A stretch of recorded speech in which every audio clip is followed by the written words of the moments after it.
Good evening, everyone, and welcome into tonight's stream. What say you we start a few minutes early? Because it's my stream and I can do that. But welcome in, everyone. Thank you so much for being here. We are back tonight with some more Date Everything, and I'm excited to get back in here because we finally started being able to realize people. So we are starting to make our way towards Endgame, which I'm very, very excited because despite how silly this game is, I'm very interested to see how it all ends. So I don't really have anything to announce at the moment other than I hope you guys are excited for tomorrow, because tomorrow is community night. We'll be playing some more Peak with members of the community. I also, I don't know if it will let me shout him out here right now. It will not. Not without me having to go and do a bunch of rigmarole. I won't be streaming it here, but I will be on Uzi's channel earlier tomorrow. Uzi is a good friend of mine, and he is doing his sort of graduation stream. He's having to step away from active streaming. He'll still be around, and if I have anything to say about it, he will be showing up here more frequently. So that way we can still see his lovely slimy visage. But I'll be over there starting earlier in the morning to play some Repo and maybe a little bit of Lethal Company and stuff like that with him and other members of his community as kind of a big send-off for him. So if you guys are able to join me over there, I'll try to repost some stuff on social media for him after stream. Unfortunately, I've been at work all day, so I haven't been able to do that.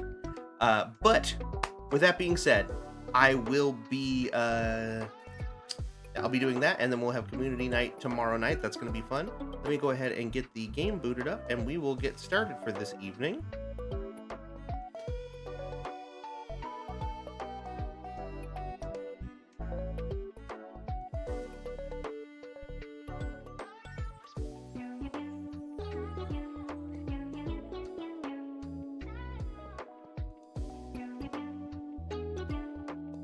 Turn the music off.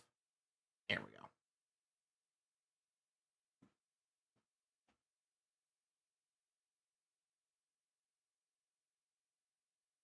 Team 17.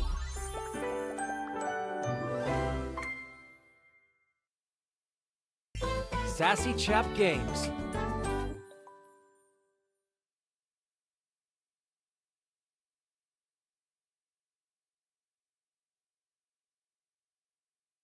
Date everything.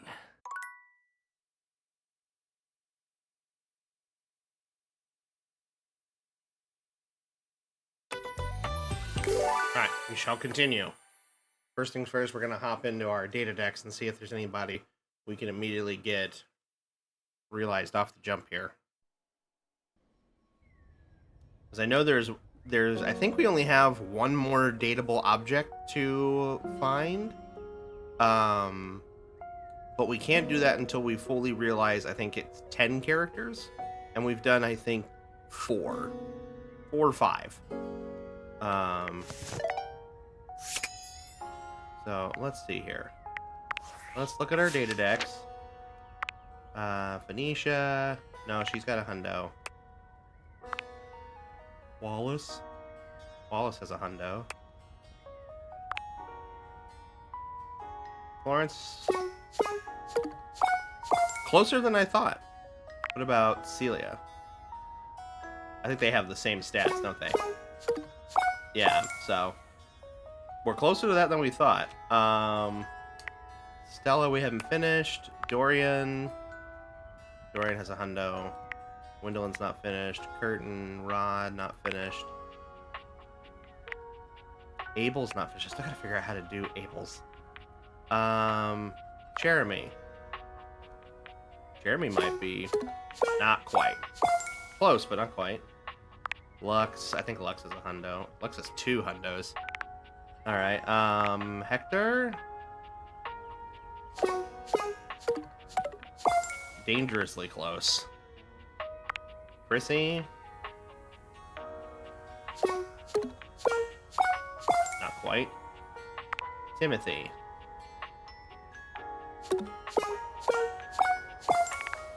A lot of these are close. We're just... River. Ooh, River. I think River is good.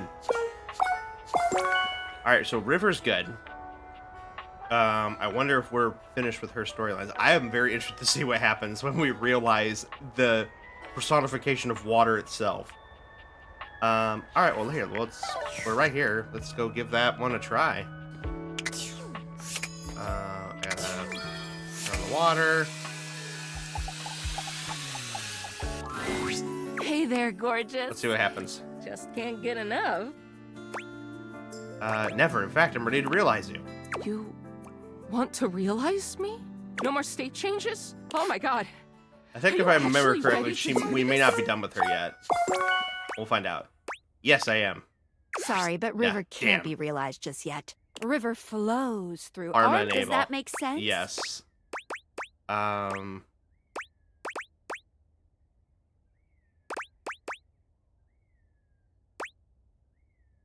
Not really? That's okay. Just keep checking in with the names I mentioned. Okay, so. Alright, so that was. Now I remember. That's why we were trying to do Arma's stuff.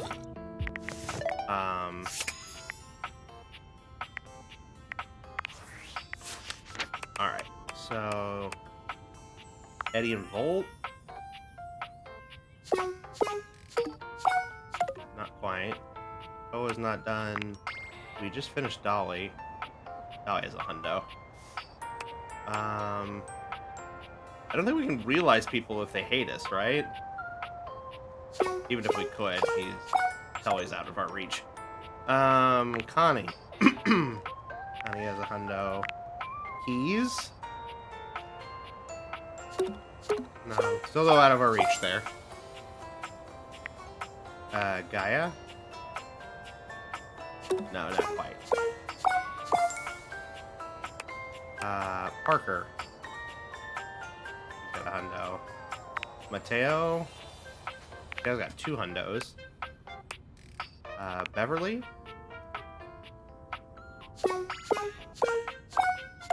Not quite. Dangerously close. Freddie. Not quite. Almost completely forgot about Miranda. Fire Errol, Kopi, Cam, Ronaldini. Not quite. All right. Tyrell.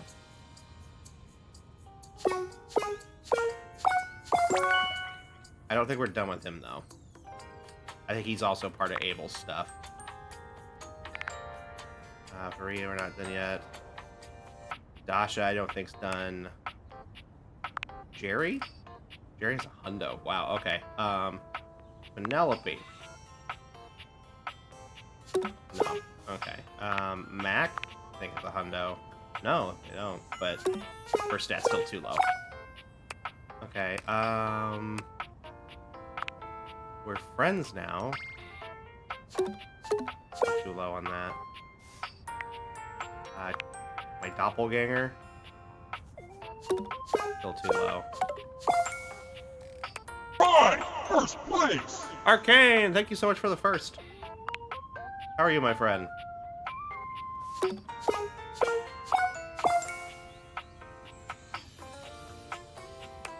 Rainy? Rainy is still too low. Yep, okay. Still working on Arma. Betty. Betty has a hundo. Diana?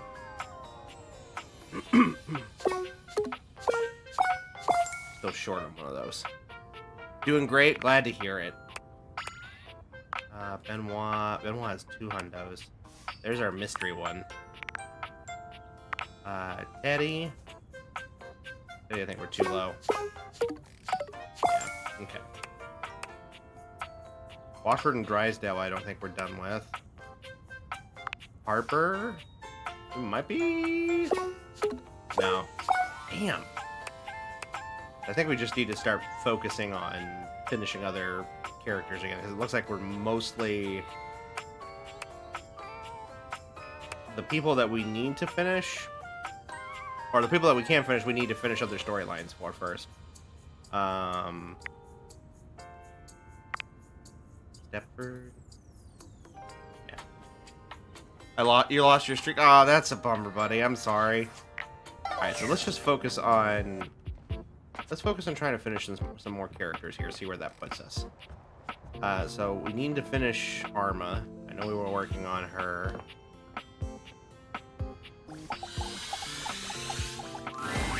Oh, hey you. Hi. You'll be pleased to know I'm not on the ice cream train anymore. Just got back from vacation. Oh, you went on vacation? Did you go anywhere particular, or was it just kind of like staying at home, chilling out kind of vacation? Because both are valid. Not sure what I was thinking, overindulging like that. But thanks to your influence, mostly, I've put the tubs away.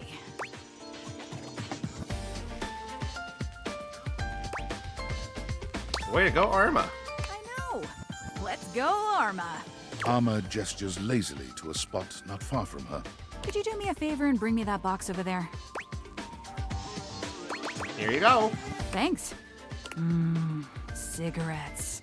So tasty. Arma opens the box and pulls out a cigarette, holding it expertly between 2 fingers. She looks as if she's held a cigarette many, many times before. Are you smoking? What about it? Just a nice way to relieve the tension. There for my nephew. Nice. All right. That's a good reason for a vacay, in my opinion. She gestures carelessly with the cigarette. And the boredom. One of the previous owners left them hidden in a little secret spot behind the wall. This is Siggy, and these are the smokes. Oh my god. Yeah. We're Arma's friends. This is turning into a fucking anti-smoking campaign. And we can be your friends too if you want. We're always here for you. Always here when you need a bit of stimulation. The room is filled with the smell of tobacco and cigarette smoke. Arma's friends crowd around you in a scene straight out of the nightmares of your high school counselor. Premature, unfortunate. As someone who has a cousin who was born premature, that is not a. It's unfortunate that it happened, but it doesn't mean we love him any less, right? Just means we have to love him extra. Stay away from me! Aw, don't be like that. I will say, I love the smell of tobacco. I hate the smell of cigarettes. If you have something like a pipe or what's the other one I'm looking for here? Well, it's just really just a smoking pipe or something like that, where it is primarily just the smell of the tobacco and not all of the other horrible shit that's in cigarettes. I won't smoke it, but I'll at least be more comfortable around it. Oh, don't worry, they're harmless. We just want to love you. and treat you right. Anyway, they were kind enough to give me some good advice. Really? Stay away from the ice cream, they said.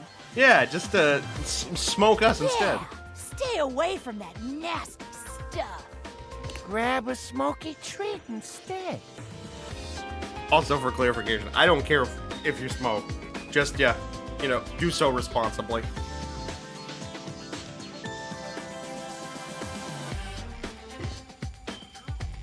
No calories, just a breath of fresh air. Fresh air and relaxation. Sweet, sweet relaxation.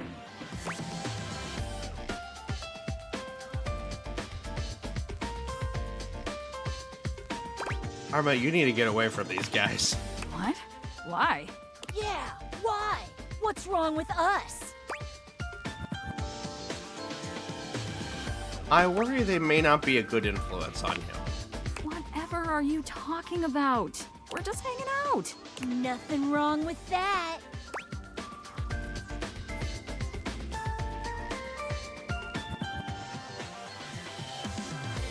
You know better than this. Do I?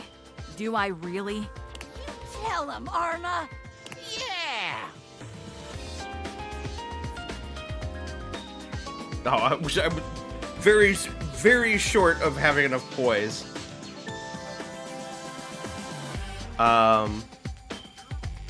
Smoking is responsible for over 7,000 fires a year. Wait, are you serious? But you said you guys were harmless.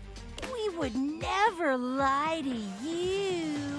But you just fucking did! What are you even doing? Get out of here, you little bastards!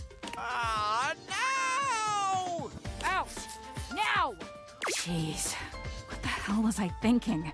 I definitely listened to some bad advice there. Thank goodness you came around. I think I need a minute to process this, though. Come back and see me soon, okay? All right.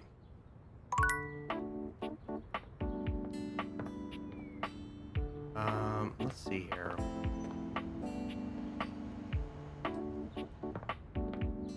I know we were still trying to do stuff with, her. I'll meet you at location 1, Which is, otherwise known as the dining room table. okay, as the dining room table. Okay. Well, we've been there, and every time we try to do that, nothing happens. Abel does a funny little dance, sticking his leg out and shaking it at you. Look at that! My leg's still doing great, thanks to you. All's well here, amigo. Okay. Still can't do anything with him. Alright, God, I'm gonna have to talk to Scandelabra, aren't I? Okay, come on. You come upon the Scandelabra with his back to you, talking to himself while seeming to furiously polish something. Don't like this. 1 part calcium, 2 parts carbonate. Polish until glistening. Yes. Smoother. Smoother. What am I watching here, game? Oh, take out those solid smears. Effulge! Effulge! He sets the cloth down on the table, delicately wiping his brow before finally turning. Oh, damnation! Do you even knock, human? Uh-oh. Maggie has a few questions for you. That silly little sleuth. Not now. Not now. Oh, how dare you! The polishing of my nop is a sacred art. Of your what? Only the most panegyrical of acolytes are allowed to know of my backstairs ministrations. I hate this. And you I hate all about are this. not that. I know not what you are. My inquests have turned up fallow. Well, you've come to see me, eh? Must be for my brilliant shine. Which is what I was doing. Right. Sure you were. I am made of the purest silver. Born in a small chandler's hut in the Swiss village of Saint-Martin, I have traveled transatlantically to this abode, where I preside over the rest of the objet. I require a great deal of polishing and care, which you do not do. So I'm forced to self-lubricate. Hate it.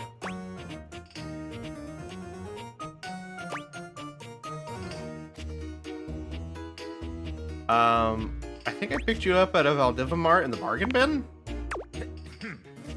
Yes, that is where I ended up, after a long and torrid affair with a bellicose baroness in Belgium. Mm-hmm.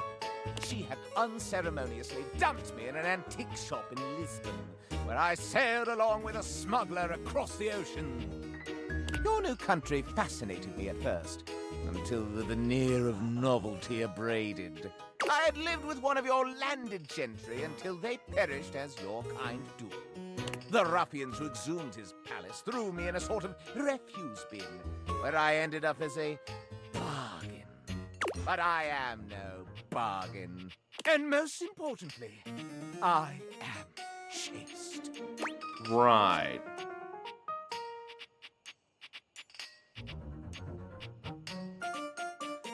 You don't have sex?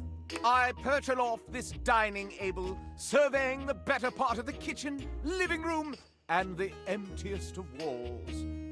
As I gaze into that wall, sometimes I am gripped with the fiercest ennui imaginable. Oh, they're talking about Doug. Do try it sometime. It's rather addictive. These other objets, these rottish roustabouts, love each other in ways you cannot imagine. Uh-oh. Well, I can imagine, all right. What? How would one of your kind possibly know? I've fallen in love with one. No! It cannot be! More than one, even. Oh, you're making me ejaculate! I... what? I exclaim, bellow, ululate, no! Such a scandal cannot stand. Having told you my story, I must away. Regards, S. Okay. I hated everything about that.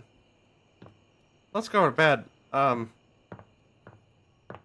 Jesus Christ.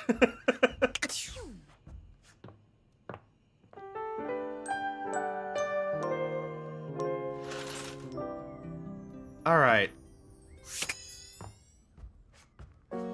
Let's go talk to Arma, because we know we need to finish that.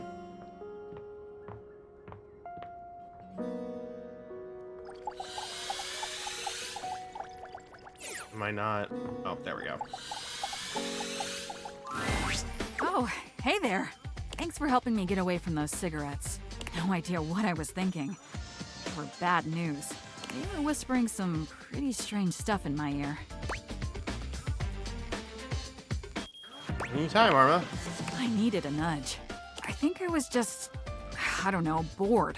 It can be tough being an emergency worker when there aren't any emergencies. It's easy to get hooked on the thrill, and to feel empty when nothing's happening. But since putting down the smokes, I started thinking, what about prevention? There's always work to be done there. I know. It's such a rich vein. On that note, I had this idea. So that we don't run into any more fires like that last one. Why don't we investigate the source?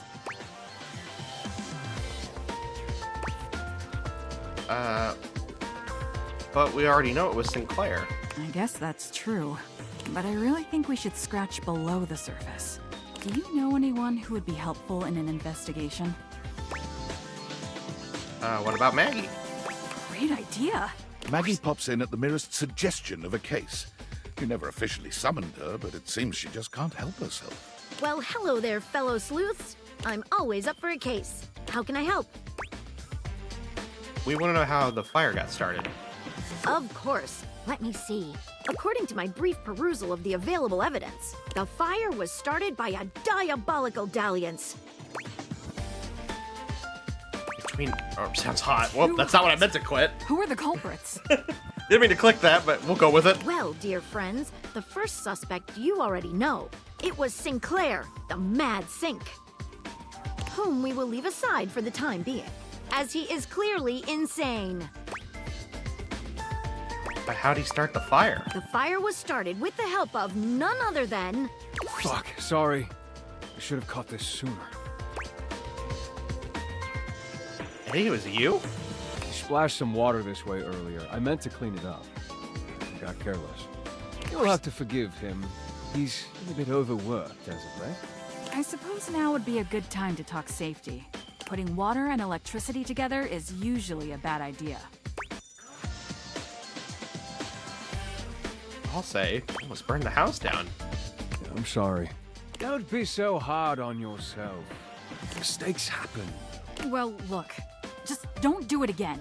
Across my circuit, I'd hate to cause any more trouble for the poor thing. I believe that is another case closed. My work here is done.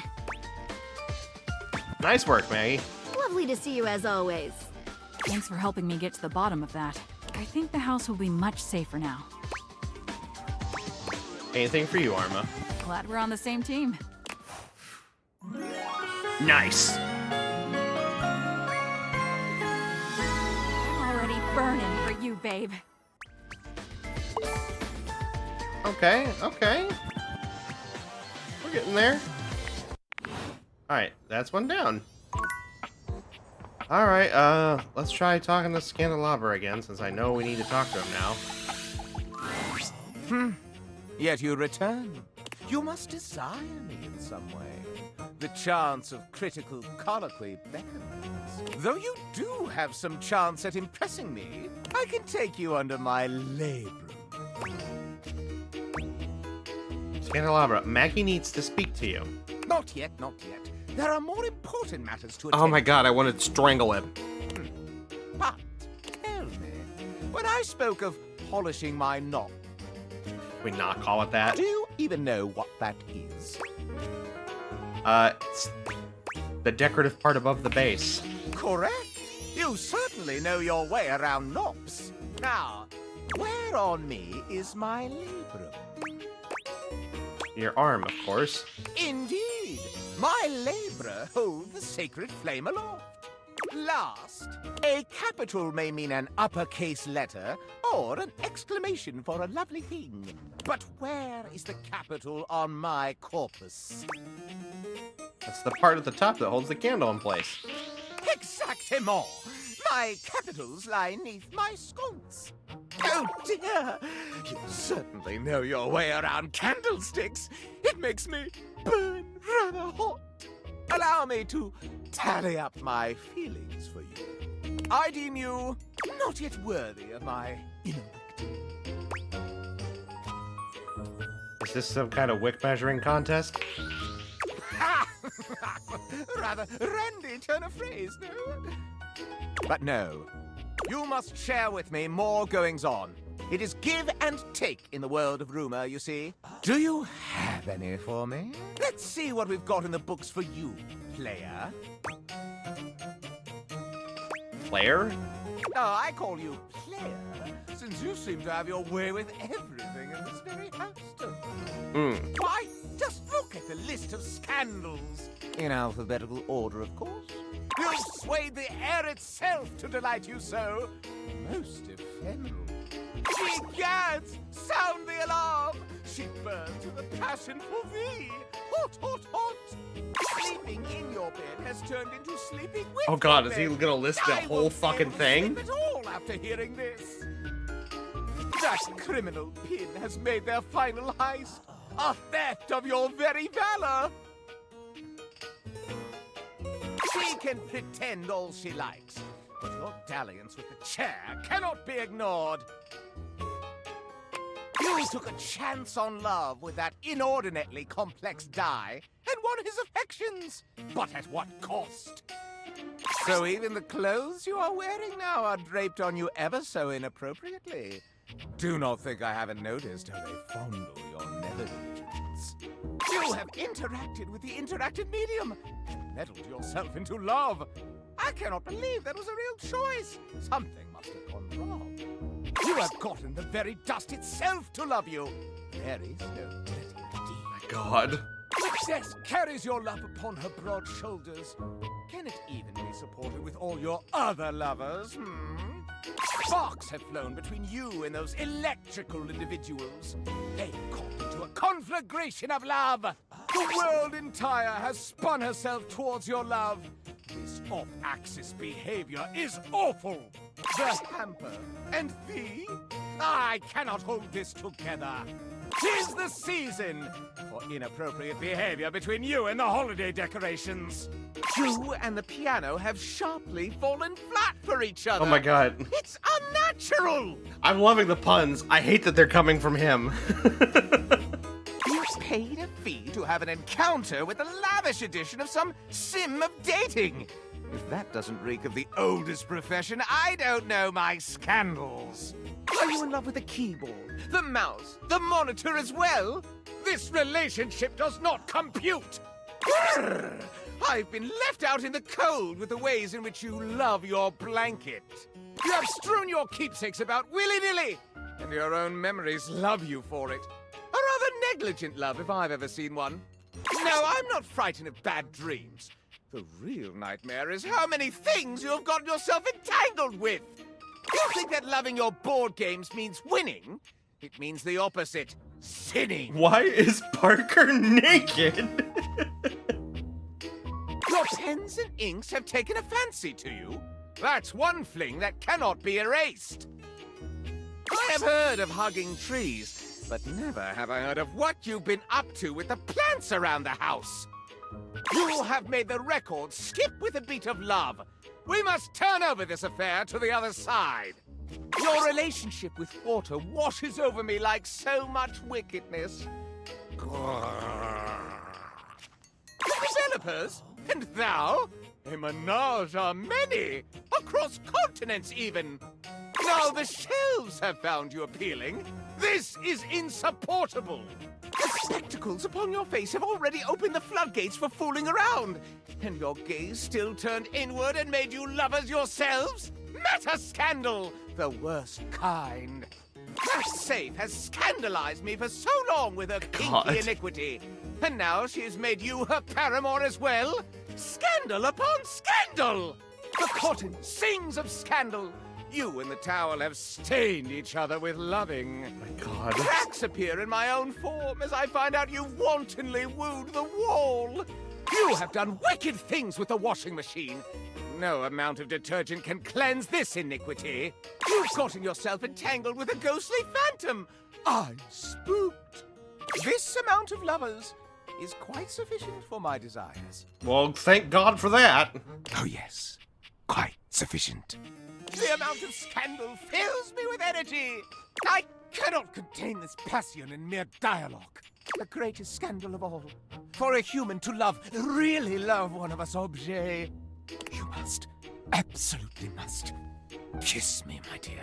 Not here, within the bounds of dialogue and narrator, but outside, in the dining room itself, lips to metal. It would be so wrong, yet so devilishly right.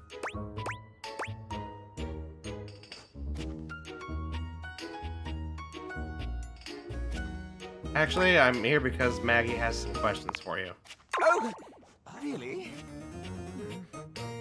Maybe this waits? That is, if my potential love is important to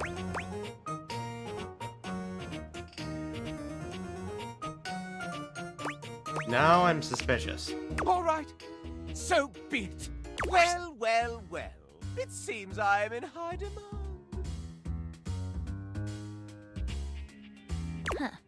That's one way of putting it. Enough chit chat. Word on the street is you've been calling someone in this house counterfeit. Me? Why ever would I make such an allegacious allegation? We know it was you. We have evidence. I challenge you to produce it. You asked for it. Stepford. Hi, Scandalabra. Scandalabra's face falls. Oh, drat. Remember last week when you told me the silverware is fake? It's not real silver, it's counterfeit? I have a faint recollection of such an occurrence. I remember it clear as day. You started the rumor, not me.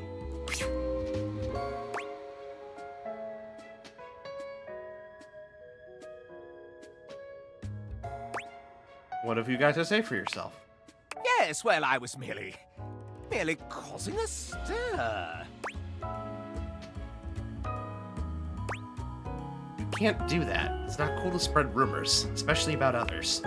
Oh, candlesticks. You're such a spoil sport. The real question is why? Why the rumor? Why, do you ask? Why? Scandelabra loses control, looking rather like a harried murderer at the witness stand. Because it's true. That's why. I've seen the silverware flaunting his authenticity left and right, and I simply had to put an end to it. When you've got real pedigree like I do, you can't bear to see others pretend they've got the same class. Quite a bold claim, Scandelabra. Can you back it up? Why, certainly. Why not give us your evidence, then? All right, I will. First and foremost, true silver like me shines brilliantly. Have a look and see for yourself. I'm dazzling. The silverware in the drawer is dull, and even has some streaks on it. Second rate, obviously. What else? Second, there's no need to mark real silver. It's enough on its own and needs no stamp of approval. The silver in the drawer is all covered with stamps. So you say. Anything more? Why, simply listen to the way I speak.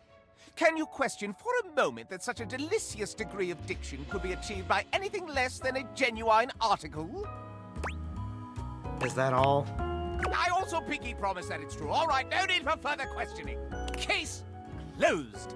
Okay, now it's personal. Nobody closes my cases for me. Uh-oh. Easy, Maggie. Let's break this all down with a level head. Indeed. Let's separate fact from fiction and flush out the fraud. Where should we start?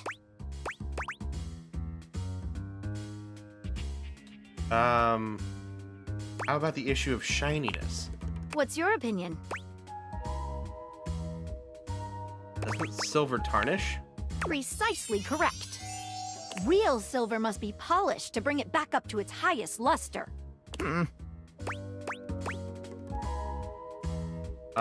What about the way Scandelabra speaks?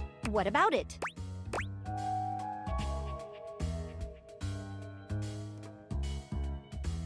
Him talk funny. I don't think pedantic palaver points to pedigree. While articulation and eloquence are praised by the prestigious, they are not foolproof signs of anything. And only a pathological prat like the Scandelabra would use it to try and cast blame on the innocent. How about the Scandelabra's pinky promise? That sounds pretty legit. Naturally, I shall not dignify that as evidence of anything except idiocy. Alright, I think I've heard enough. Not so fast. You're forgetting one last thing. Quite so, the engraving of approval. Real silver is stamped in order to affirm its authenticity. If we look on your bottom, however, Scandelabra, I suspect we shall find something other than such a stamp. Oh no! Not my... Maggie slips around the Scandelabra, grasping his coat in one hand and lifting it to inspect his I was posterior. gonna say made in China or something, isn't it? Aha! There we have it. Made in New Jersey. Not a stamp of sincerity, but the note of a knockoff. Oh, the shame!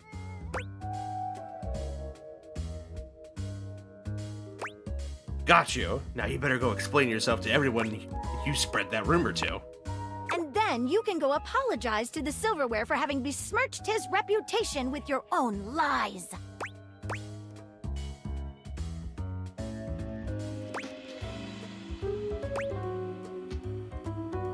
That punishment has no place in an enlightened society, and the virtue should be held in a higher regard instead. No, as punishment, you can go ahead and give it a good polish while you're at it. Scandelabra's expression goes entirely blank. All right. I know what I've lost. You've broken him. He's a broken man. I'm not really a so-called Scandelabra. I'm a completely ordinary, cheaply made knockoff from Freehold, New Jersey. I just want to be special, you know? When you're mass-produced, you just get that urge to strike out on your own. Rebel knows how it is. Shut up, cuck. Okay. I left the factory learning that I was essentially a defect from the start. A bum. But there was no need to lash out at the rest of us. You're right, Maggie. You're always right, Maggie. I've tried to dig dirt up on you, but you're squeaky clean. And for all my digging, all my messing around, I'm sorry. I still kinda get off on learning about all the relations around the house, though. He pokes the tips of his index fingers together in a gesture that reminds you of the way he used to present to you. If it's okay with you, I'll just watch and enjoy. From here. As long as no one is getting hurt. And you promise to tell no more tales. You have my word. Well then, I'll call this case closed. Stay out of trouble. What is your real name? Oh, just a completely ordinary candle kind of name. John Wick. John Wick! An utterly ordinary name destined for mediocrity. You're quite certain. Well, Mr. Wick, stay out of trouble. Case closed. Cheeky. I guess in this case, I'll allow another to shut the door. You were wonderful. Like, you were wonderful. I can't wait to work on another mystery with you again. As a friend, or... No, something more than that.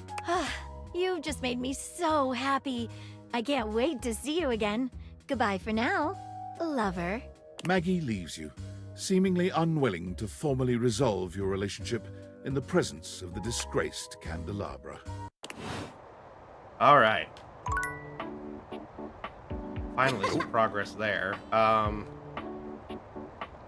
Gotta talk to another version of a table or something. I gotta figure out how I can get Abel to talk to us. What if I come back here? All's well here. Been working real hard today.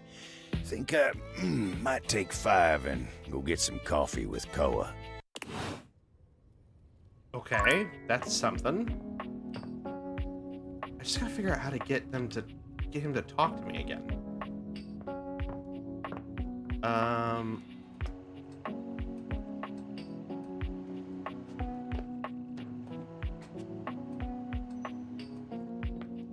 So I guess I still gotta go talk to Maggie one more time.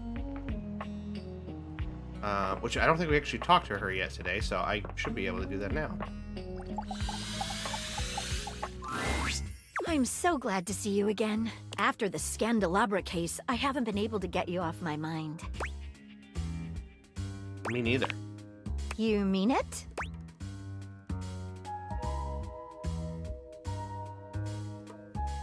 I do. I can see this becoming something really special.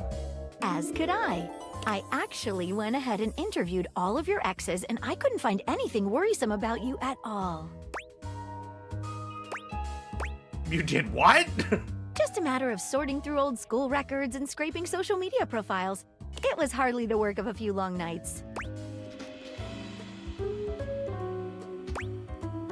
You mean to tell me you spent a few long nights going through old records and contacting my exes? I had to know whether you were the real deal.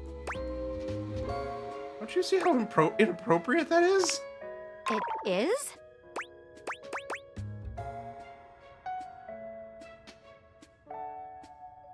I think we need to have a serious talk about personal privacy. Well, that's no issue at all. I can change. I'm afraid that's not enough. I need a commitment. All right. I will change. For you. You know, I feel like I can finally trust you enough to share something with you. I've never told anyone about this before. You can tell me. Well, there's a case I've never been able to solve. No way. Yet there is a way. In spite of everything I've tried, it's escaped me. It haunts me. Tell me, maybe I can help you. You already know what it is. It's the mysterious case of Sinclair the Sink. Or should I say, Martin Applegate. Are you sure you're up for this?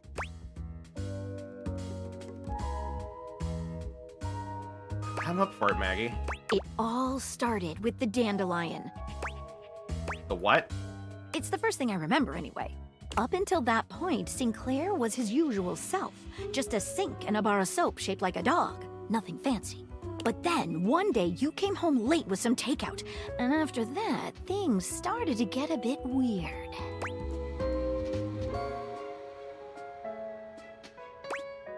So I got some takeout from the questionable dandelion?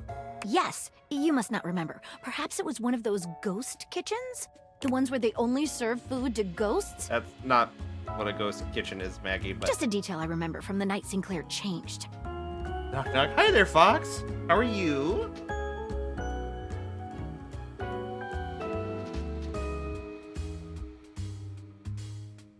How's the game going? We are currently trying to boost our stats a little bit more because we've got a lot of characters that we're like just out of the reach of being able to try to realize. I'm sleepy. Hey, I can relate to that. I appreciate you coming in all the same, though.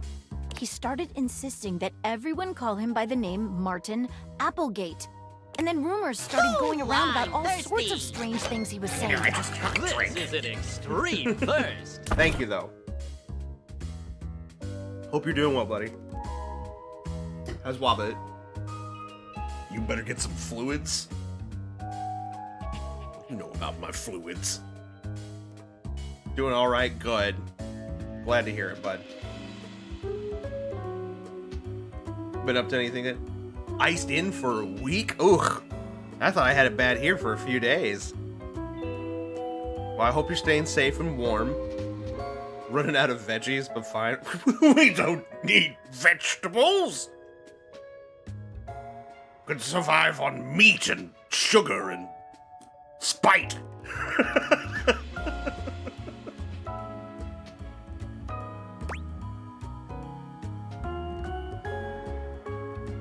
He says some wild stuff, all right.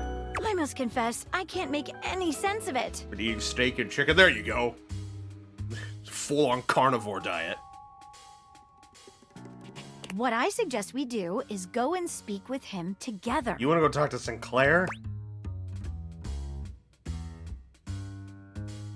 He mentioned finding someone who was good at solving mysteries. Excellent. If you'll bring me to him, we can take things from there.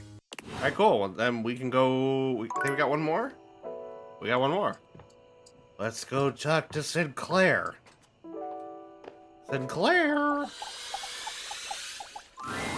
Sinclair does a funny little dance when he sees you, leaping up in the air and clicking his heels together. I hate his, like, latex pants. You've returned! And no better time. I've been hearing some strange rumors lately. It would seem that some people are saying I'm not a man at all. They say I'm a sink who's lost his mind. Can you believe it? Yes. Right? Sinclair turns his red and blue gaze to Maggie, his expression completely blank. And who's this you've got with you?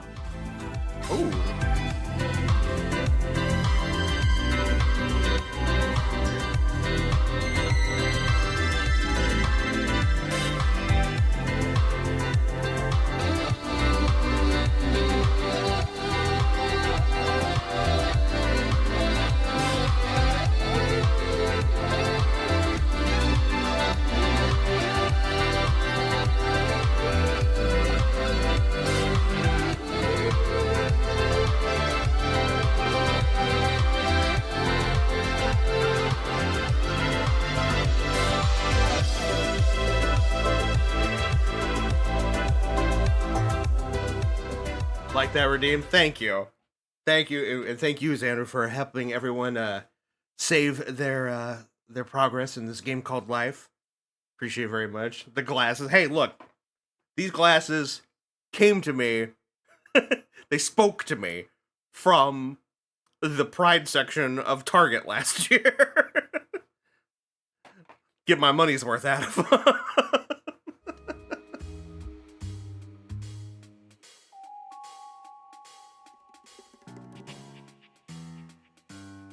You don't remember me? Remember you? Why, no, madam. We've never met before. I'm sure I'd remember such a stunning beauty. He waggles his handles the way a human might waggle their eyebrows. Wait, I hate that. Hate to say it, I've got to go to sleep. Good night and good luck with the dates. Thank you, Fox. Hope you still be. Are you still gonna be able to join us tomorrow for community night? I hope so. If not, maybe you can at least poke in and say hi. Just a moment. So sorry.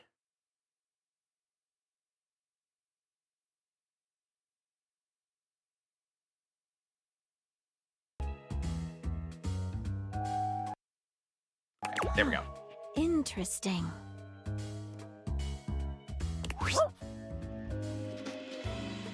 Maggie bends to allow Sudsy to sniff her hand, patting his head briefly. Hi there, Sudsy. That's a good boy. Now run along to your tray, won't you, dear?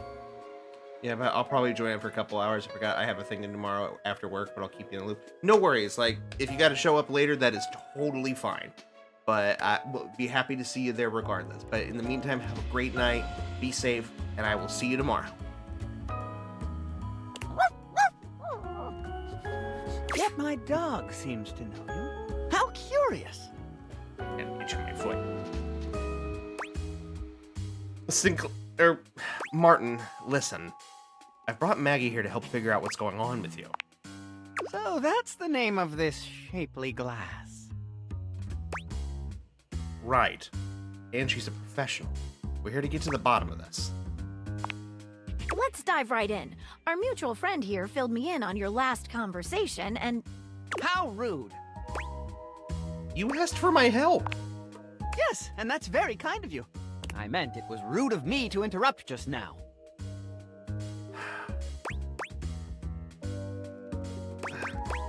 Never mind. As I was saying, I know the contents of your last conversation. It seems to me there are a few different avenues for further investigation. There is my very curious choice of occupation, my journey downtown after work, my incongruous lack of memory with regard to other entities in the house, and my encounter with the mysterious vagabond of the Sinclairius. Why, yes, that's exactly right. I never cease to amaze myself. Let's go through these again and see if we can't collect some evidence, shall we? Let's do it. Where should we begin our investigation? Let's go into a bit of detail about your occupation, Martin. I work for Generally National Auto Insurance. What do you do there? I'm a claims adjuster. What does that entail? Mostly, I just adjust claims. On some special occasions, they adjust me. Can you go into more detail on that? Sure! Adjusting claims is a lot like adjusting the human body. Like chiropractors do. You kind of take one bit and then sort of twist it until something snaps. I hope not. Then the person says, "Wow, thank you, I feel so much better." After that, you submit the claim for approval. And your boss says, "You did a great job, Martin. I'm proud of you." I get the feeling you don't have any idea what you're talking about. Me too! What else can I tell you about my job? What's your boss's name? My boss is named Boss. Did you just say that because Jim Boss. Jim Boss? That sounds like a fake... Jim Bossman. His name is Jim Bossman. Right. What else can I tell you about my job? Tell me, about your office. Of course. But first, what do offices look like? You've never seen one before. Not exactly, no. I should have expected that. What else can I tell you about my job? Let's move on to another line of inquiry. Before we do, let's discuss what we learned. We learned two things, Maggie. Fuck and all. What do you make of it? It's like he's making it all up as he goes. I thought the same thing. Yet there is no apparent ill intention behind it. Perhaps his benign fabrication is a clue in and of itself. What do you think it points to?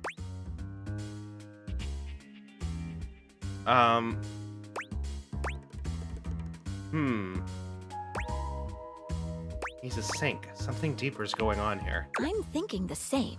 Let's get back to our interview. What else should we ask him about?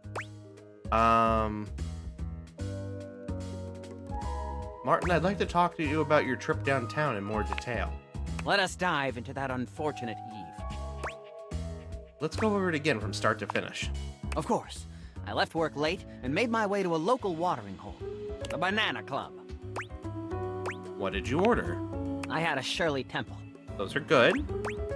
I thought you said you had 7. And then I had 6 more of them. And these were alcoholic, or...? Surely not. Or should I say, surely not. Okay, Sinclair, fine. I'll give you 1. But you mentioned them being potent last time we talked. My mistake. I probably just didn't finish. If I had, I would have said they were potentially the best drinks I'd ever had. It's like interviewing a can of silly string. He's all over the place. Okay, what happened after that? Then I went to the questionable Dandelion. Let's dig into that a bit. With gusto! What did you eat? I had one of their new specials. Jimson weed cupcakes with a side of Diplodocus berries. Delicious. Isn't Jimson weed, like, toxic? Hold on, like... I'm not mistaken, Jimson weed, I think, is, like, incredibly toxic. Yeah, it's a poisonous flowering plant. Oh,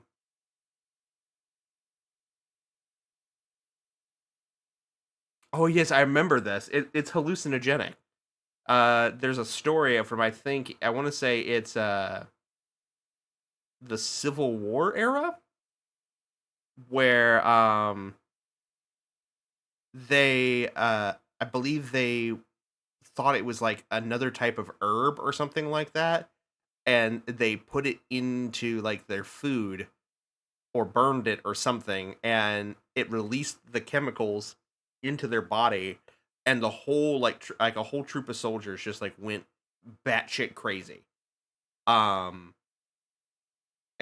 like thought they were being attacked by monsters and witches and all sorts of crazy shit.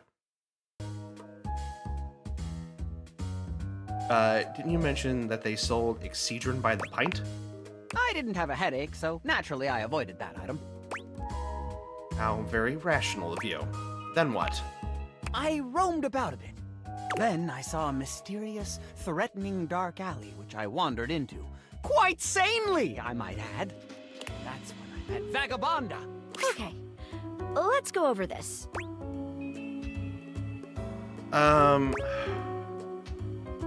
What's the deal with that bar, the so-called Banana Lounge? You got me. I can't find anything about it online. Okay, let's go over this. What do you make of the questionable Dandelion? Well, that is actually a real place. It's usually called the QD. It's the first thing he said that seems like it could be true. But what about those ingredients? Jimson weed is the thing. It is?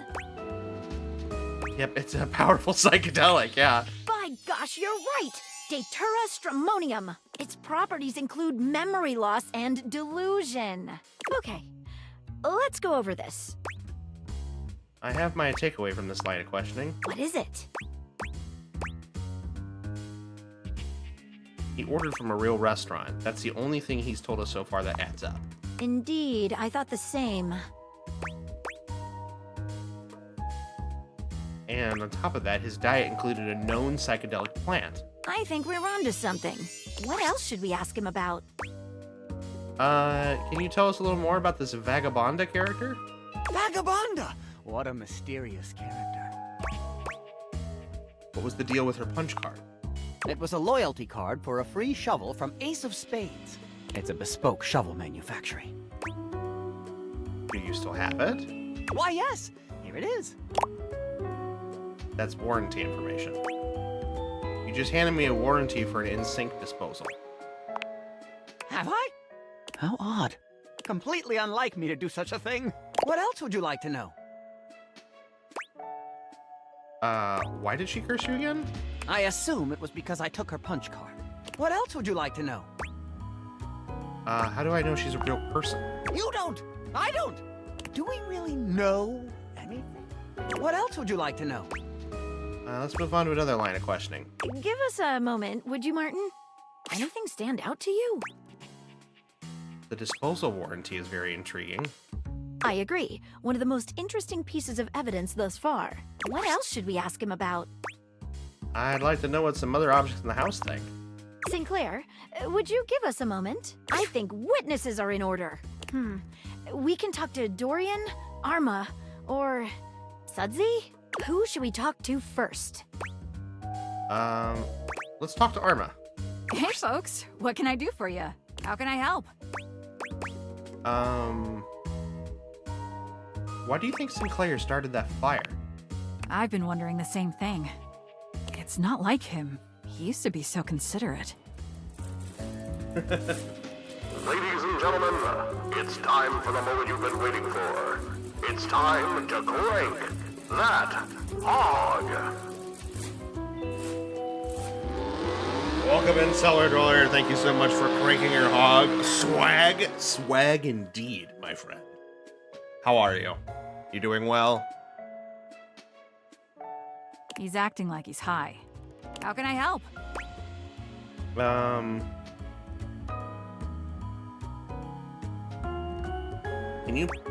Does Sinclair remember past interactions? Not in the slightest. And he's created a bizarre memory of another life. Sorry, folks. That's all I've got time for. Who should we talk to next? Okay, let's bring in Dorian. Hello, loves. What can I do for you? We'd like to ask you about Sinclair. I'm open for questioning. Was Sinclair always this way? No. Far as I recall, Sinclair used to be, well, charming. He was always thoughtful and took great care to have perfect hygiene. Bit of a mess now, isn't he? I'm open for questioning. You notice anything odd about him? You mean aside from everything? I guess he does seem to be getting backed up a bit more often than usual. I'm open for questioning. Does Sinclair recognize you? No. It keeps calling me names like Walbert and Jonald. Jonald? Really rather annoying. I'm open for questioning. Alright, let's move on. Who should we talk to next? Can we have a moment with Sudsy?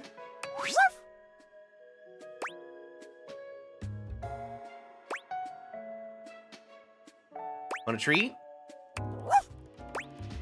Here you go.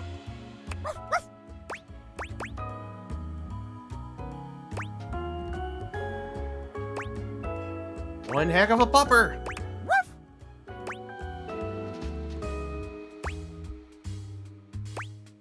All right, Suds, give us the straight dope. Bark once for yes and twice for no, okay? All right, is Sinclair really a sink?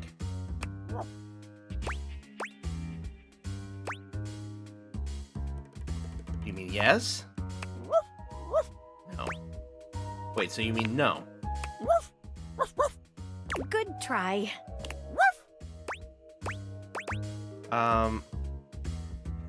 Marvelous. Best time I ever spent.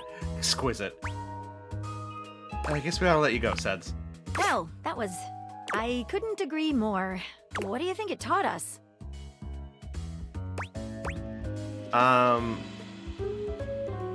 Sudsy, you're shaped like a dog!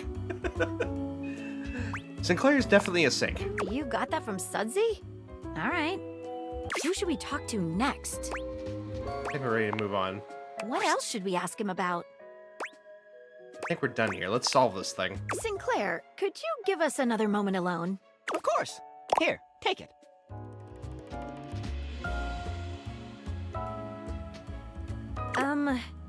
Alright. Thank you. I've been thinking. Whatever is going on, clearly Sinclair/Martin's mind is... Poorly baked souffle? Did somebody say... Exactly. I'm a little concerned that given his fragile state, he's vulnerable. I'm afraid that if we make the wrong analysis of the situation, he might lose it completely.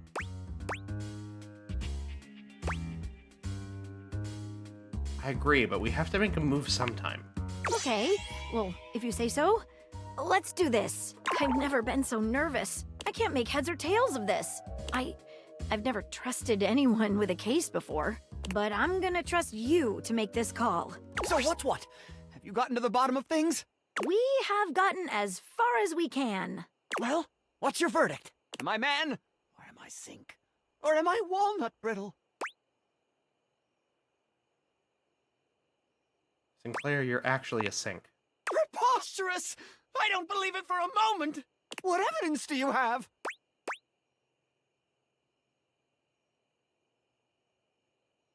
Other objects in the house corroborate it. What? That proves nothing!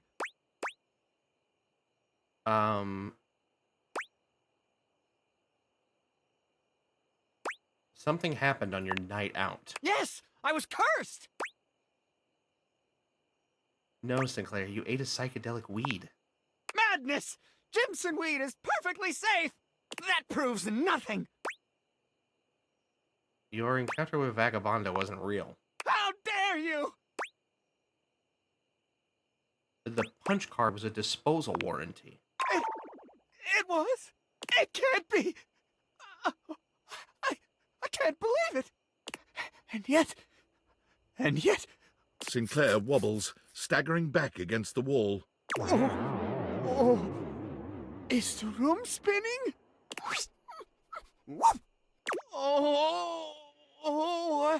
I don't feel so good.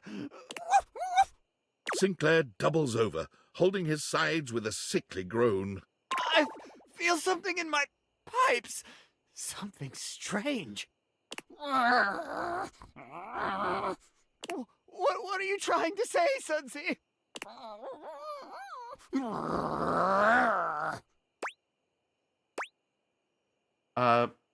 Hit the disposal.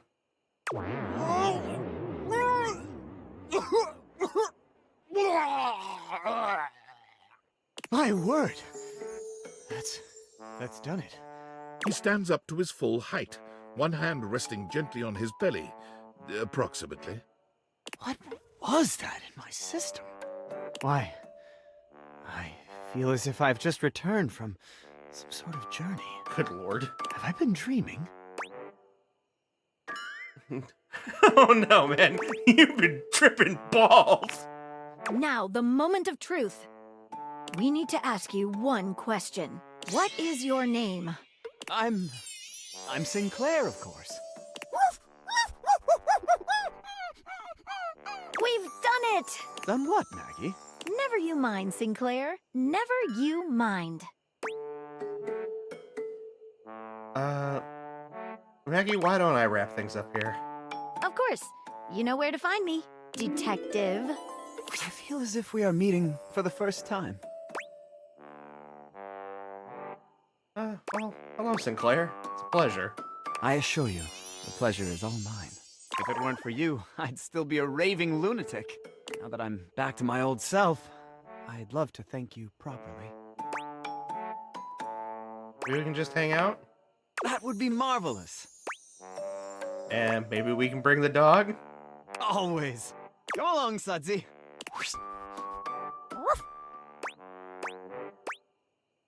Best of all possible boys. I'll take friends. Now be aware, being friends with me is not recommended by anyone. I'm terribly sorry for your loss. Alright, awesome.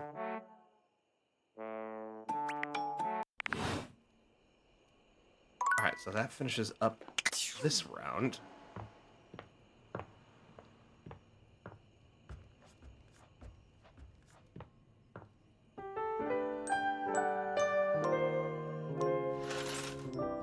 Alright, so now we need to go back to Maggie.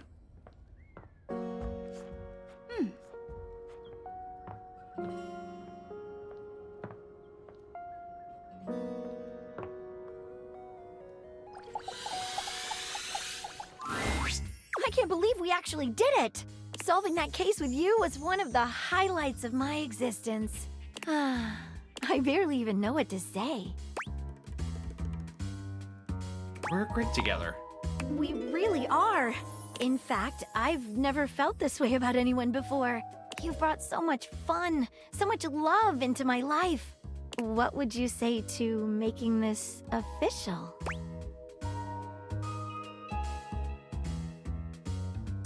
I have some reservations. What are they? Maybe I can help you get past them. You have trouble respecting privacy. What are you talking about? This is the first time I'm hearing about it. Looking up stuff is part of who I am. I need you to not treat me like a case. I'm not sure if I can change just like that. I wish you'd said something before. I did! You'll have to take me as I am, or just be friends with me. I mean, I can understand why she would do it, I guess. But being who she is, in real world status, it's a little creepy though. To sit there and go in like, go full private investigator on somebody you're interested in dating.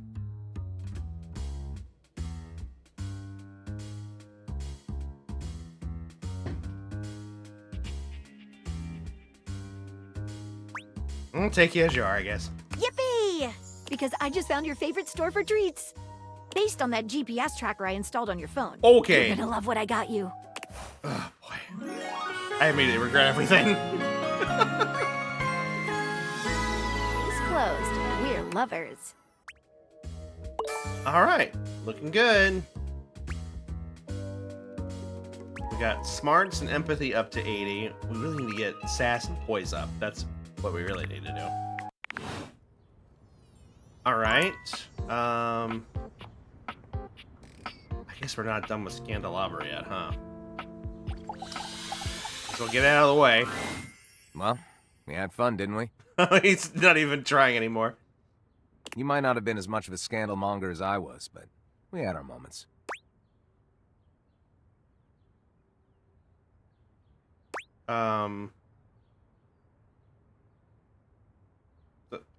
Now that you're not being like a fucking tool, like, you seem like a chill dude. I actually like you for who you are underneath. Me? Just regular old John? Yeah. The other you was way too much energy to keep up with. Well then, fuck. Come over anytime. We can screw like normal, yeah? Whoa. Just friends, dude. Sure, whatever. Change his name. Okay, we're friends. Alright, excellent. Well, that bumped Sass up to 71. Nice. Very nice. Maybe... Come on, Abel. Abel does a funny little... No. All's well here. Okay.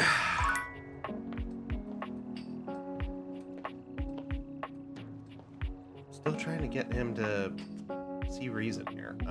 Or talk to me in some fucking fashion.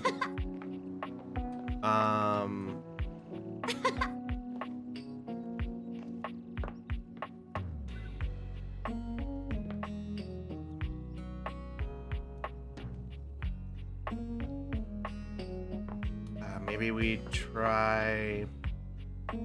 Let's try these two. See if we can finish this up. My, your fantastic red shirt. The crimson of a burning sunset. I love it. What now? You and I are a story already. Okay, so that didn't do anything.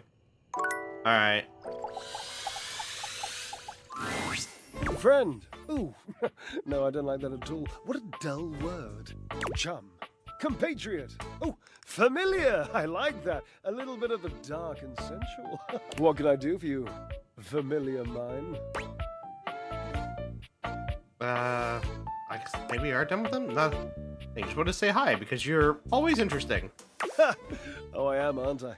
Yet another thing at which I excel, Jerem. Ah! Points!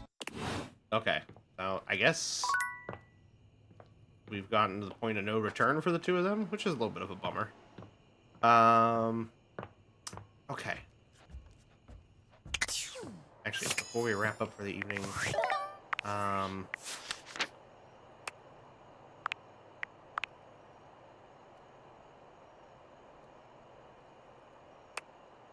let's see here. Where does this put us now? Very close. Dorian? Dorian has a hundo. Is this anything? Last time you said Abel mentioned Dasha yet again. He still didn't admit he was into her. So maybe we need to go talk to Dasha. Okay.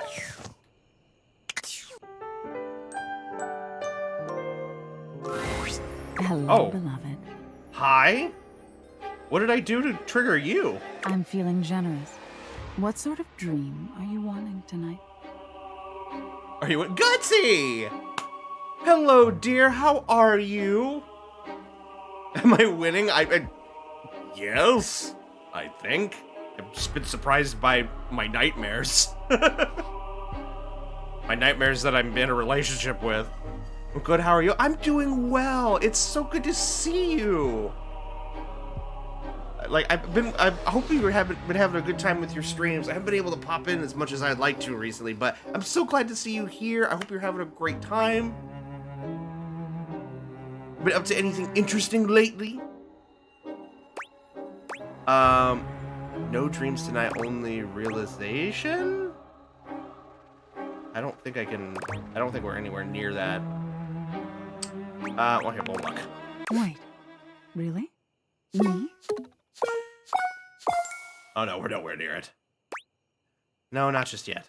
Oh, but if you change your mind... I have no idea how that happened, but no worries, I'm happy to be here. Well, good, I'm very glad. We are playing some Date Everything this evening, trying to, I don't know how familiar you are with this game, but we're currently trying to bump up our stats here, which we're doing pretty good. Still need to get, still really need to get poise up. But we're trying to do this because we have a bunch of dateable objects here that we are trying to realize and make into real people. But in order to do that, our stats have to be certain levels.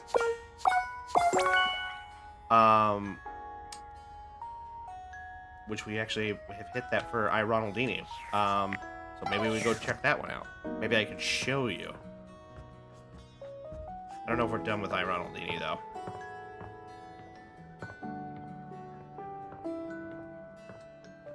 Alright. Come here, you. Book! Book! Oh, at long last to be doing something useful and productive with this up till now stagnant pool of my memory. Where shall I begin? Oh, we're not done with your story. Yes, let's see. Let's start at the beginning, maybe? Yes, brilliant! Brilliant! Sounds like the Guinness guys. First line. Are you listening?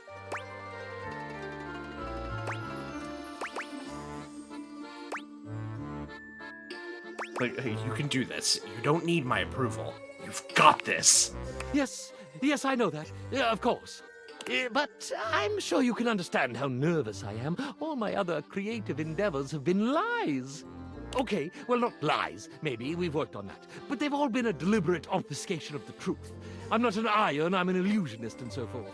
This is the first thing I've ever done where the goal was to reveal rather than obscure me. Yeah, it's gonna be a change of pace for sure. Change of costume, more like. I'm still going at the speed of good legerdemain. Now, where did I leave off? Ah, yes, Saskatchewan. I was forged in the bitter and unforgiving tundral wastelands of northern Canada.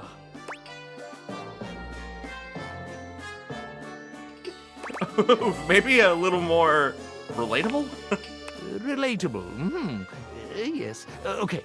I was manufactured in a humble factory just outside of Lloydminster, Saskatchewan. It wasn't much, but it played a vital role in making me who I ultimately became. Better. Better? Oh, totally. Now I feel like we're talking about you. Excellent. Leave me to write for a bit. I feel those creative scenes beginning to tighten. Okay, so we have to finish his story. We're not done with that yet. Okay. That's fine. We can work on that.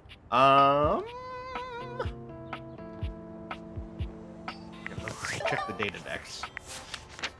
Okay, let's go to the far end of it.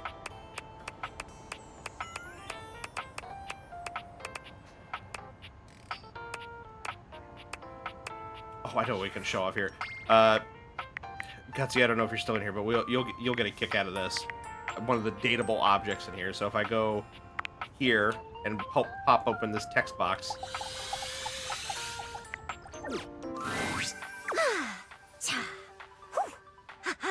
You can date the UI. Hey, Textbox Chan, are you okay? Are you doing the Foley work? Oh no, I'm so sorry. Huh? Oh, sorry. I was just doing some of my acting practice. UI is more than just the text. It's the little transitions and animations, too. That's really cool. I think so, too. I love the little animations, and they help the others here show their emotions in a more reactive way than what might be conveyed through art alone. And practicing can be fun. Can you show me all your emotions? I would love to. Let's go. Okay. Lights up and action. Joy. Sadness. Anger. Fright. Disappointment. Love. Oh, they're showing off all the visual effects. Big love. Violence. And scene. What do you think? That was really fun. I'm so happy you liked it. I don't show this to everyone, but I want to UI me for my versatility. UI me?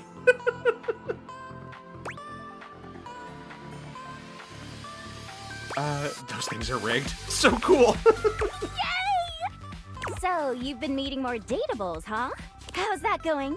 Anyone catch your eye? Yes, they're so hot. Oh, is that so? The fucking Lenny.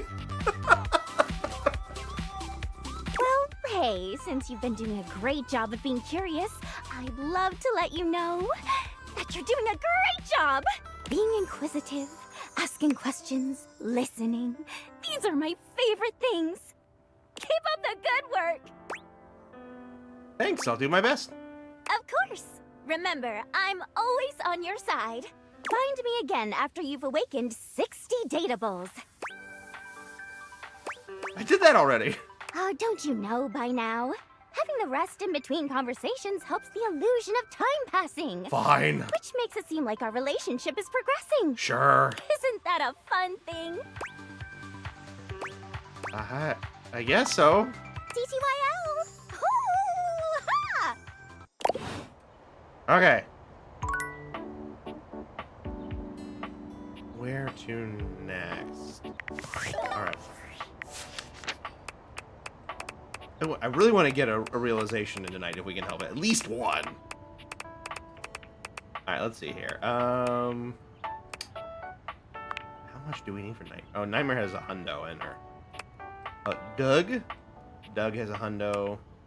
Shadow Lord. Oh, Shadow Lord, can we...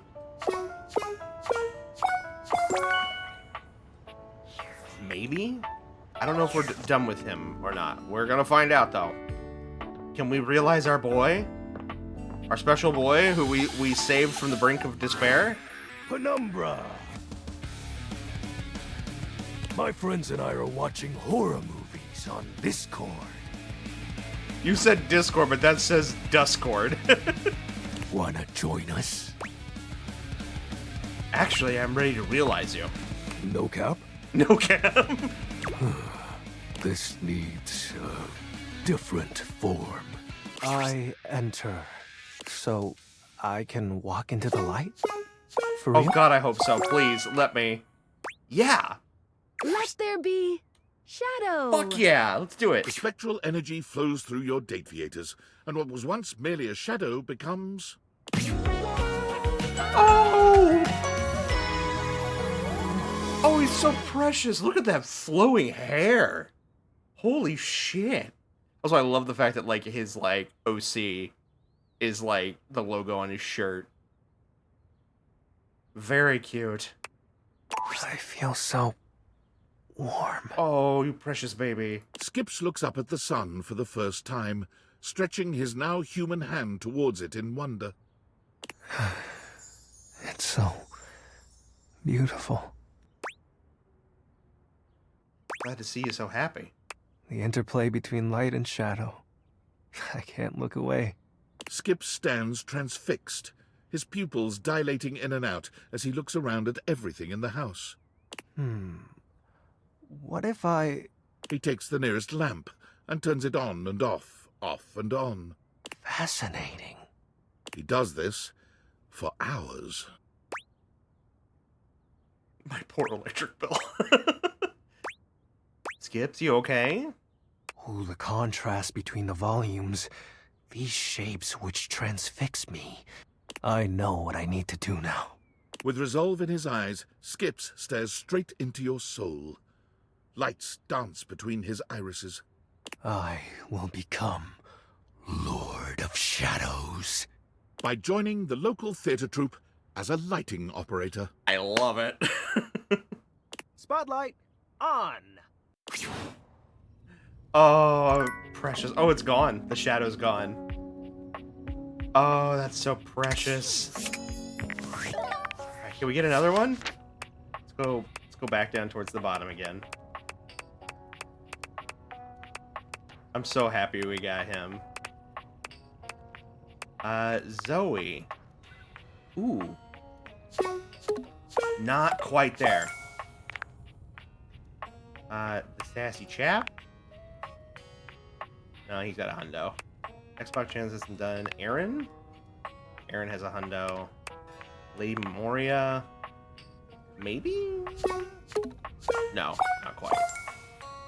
Monique. No, Monique, I don't think we're... Yeah. Sophia. She has a hundo. Bodhi? Bodhi has 2 hundos. Keith doesn't like us. I don't think we can... I don't believe we can realize characters that don't like us. Bo, Tony, Stepford? No, not quite.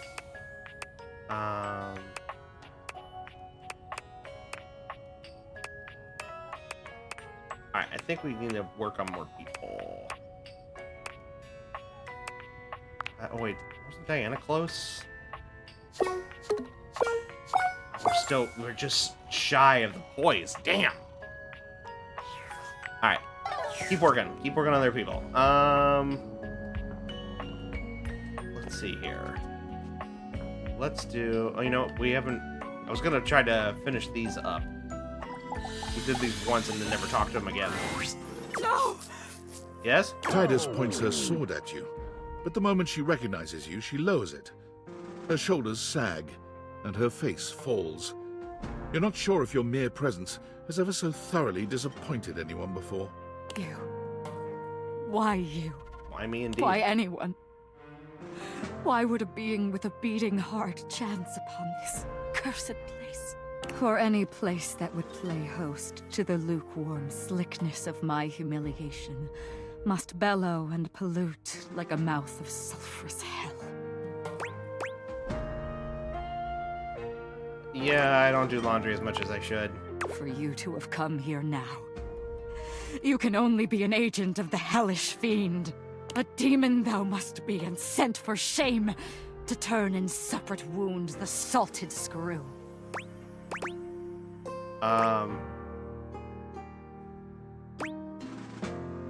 General, slow down. I am not your enemy. Just what an enemy would say. Okay. A cowardly one, to lie to the face of a defeated foe. If you are truly not mine enemy, why have you come? Surely a better entertainment is available to you than my pitiful writhing. Why watchest thou this silent parade?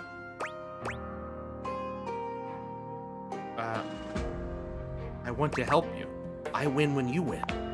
Our fortunes in your estimation are thus linked. Here I have believed that atop this shelf I stand in pride, a solitary peon to the inevitability of lonely death.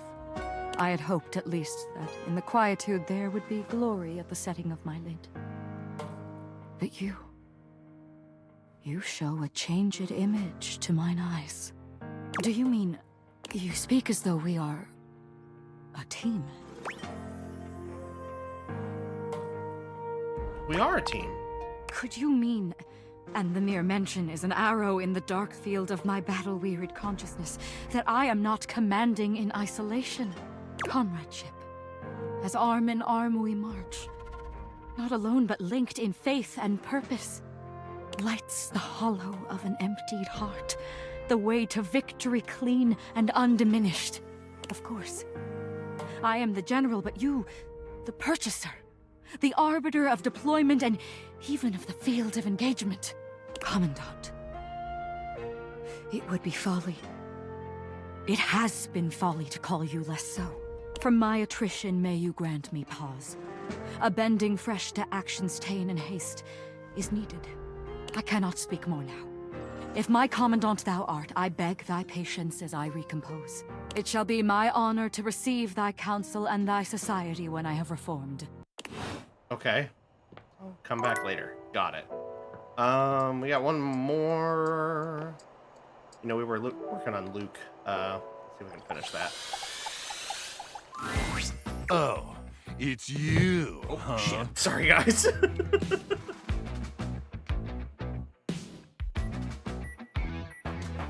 I'm surprised you had the genitals to show up here again. And late, too. It's not 0900 hours. That's not even the hard part of military time when the numbers go bigger than 12. Considering your commitment to this operation, and to me, has been kinda lacking. And honestly, the success of this mission is far too important to rest in the hands of someone who's not fully committed. So what's the plan here, Ranger? You gonna take this mission seriously going forward? Or are you gonna keep acting like you've got gamma worms burrowing in your brain? I'm gonna take it seriously. That's what I like to hear! Hooah! Can you feel it, Ranger? Take in a deep, masculine breath. There's something in the air today. And I don't mean the stench of mutant corpses wafting over from the eastern wastes. Just, ignore that. Okay. Wait, is it 1000 hours already? Cruck! We better suit up and head out! You got all your supplies? Your protein gels? Your travel-sized toothpaste? Shoot, my toothpaste is full-sized. Ranger, I explicitly thought about saying travel-sized. It's not my fault it didn't come up. Ah! You got gamma worms burrowing in your brain or something? Never mind. One last thing before we head out. Okay. I need you to reach into my chassis and arm the electromagnetic device. There won't be any time to do it once we're out in the Barrens. Especially not if we gotta stop at Death Mart for snacks.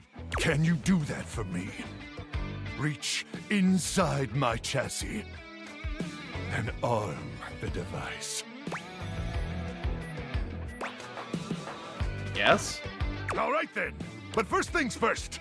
I need you to open up the door. Just push the open button on my keypad. Easy now. Easy. You press the open button on Luke's console with ginger fingers, and it swings open without a hitch. All right, great. Now I need you to reach inside my cavity. Real deep. Now, gently feel around for the magnetron. You do as he asks, though you're not entirely sure how well this is going to go. It should be a small metal cylindrical device. Oh, you're doing so good, Ranger. I hate this. Okay, I've got it. Wait, this doesn't seem right. What? What's the matter? The label says it's for warming up food? I thought it was a bomb. You withdraw your hand from Luke's cavity at once. Well, I mean, sure, a magnetron isn't technically a bomb. But I never said it was. I said it was a handheld electromagnetic device. And it is! It's an awesome electromagnetic device that uses microwave radiation to cook food! Delicious food! But that doesn't mean it can't send those swarmers back to hell. Unless you're calling me a liar. Thank you, Jolly, for the resub. Can't catch me! Can't catch me! Pretty much. How dare you! I can't believe this! After all we've been through! After I let you inside my cabin! I didn't want to be there! You have the audacity to call me a liar? And if I'm lying about the Magnetron, I must be lying about other stuff! Is that what you think? Can we talk about this? Oh, the time for talking is over. The time for conflict has begun. Look, I'm not gonna sit around here and be insulted. And since I can't actually leave, because I'm a freaking microwave, I'd appreciate it if you'd get out of my face. May the immortals curse you with skin rashes and buboes and stale gum and other totally bad stuff. Okay. Guess we'll come back to that. Thanks, Travis Willingham.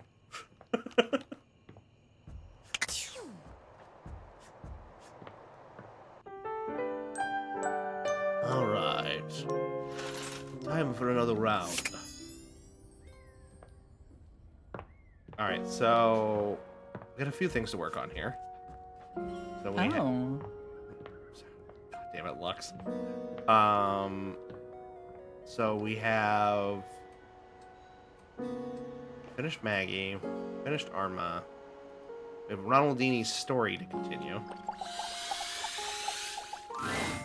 I am glad you're back. I've gone through a couple of chapters, but I have become stuck on this one. Could I read you a short bit, and you could maybe help push me through to the other side of this writer's blockage? How fun! I'm now a writer with a blockage. Yeah, let's hear it. The crowd panted and craned their necks towards the stage. I could almost smell their anticipation, so thick was it in the air. What will he pull from beneath his cape, they wondered. A live parrot, overflowing handfuls of gems and gold, a lit fire and a whistling tea kettle named Armand. The gangsters' goons waited impatiently in the wings for the curtain to come down. They knew as soon as it did, I would have no choice but to go with them and pay them every dime. But for those moments, with the stage lights burning like the sun of pure love in my eyes, I was invincible. Did that really happen? Oh, yes. And exactly as I've just said, too. Really? Well, perhaps not completely as written, though practically, yes. I'd say the basic premise is accurate. In theory, mostly.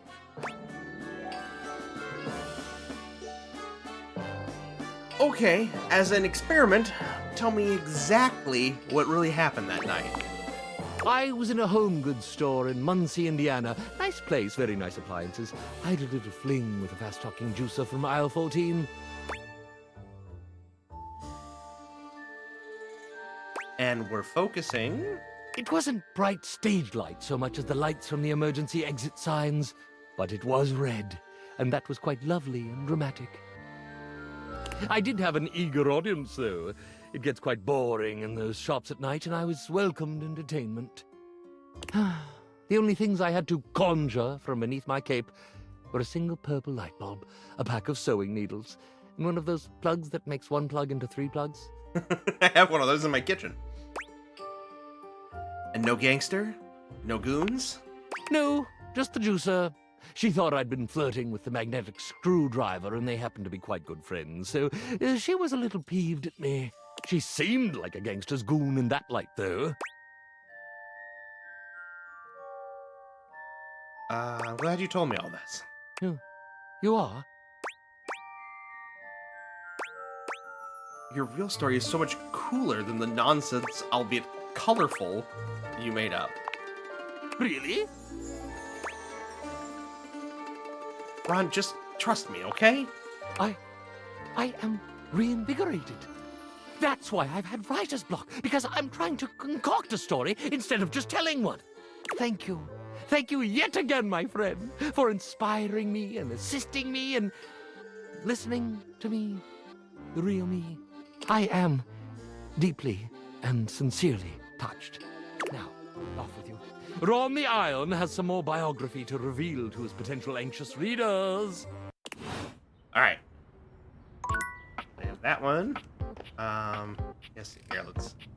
Luke, are you pissed at me forever now? Ranger? Luke? What are you doing here? I needed to see you. Yeah, well, now you seen me. Look, let's just skip the formalities, all right? I thought I was real clear last time we talked. I don't want to see you around here anymore, okay? I yelled it real loud, using my big outside voice and everything. But I wanted to see you. Man, you're just not going to leave me alone, are you? My neck just did a big cracky. Ooh. Like in a good way or in the bad way? Because if it's in the good way, that can be super satisfying. If it's in the bad way, I'm so sorry. Why? Is it really that important that you let me know you figured it all out? That you rub it in my face? Or you just want your damn tendies? Figured what out? Rub what in your face? That the Magnetron ain't some super weapon!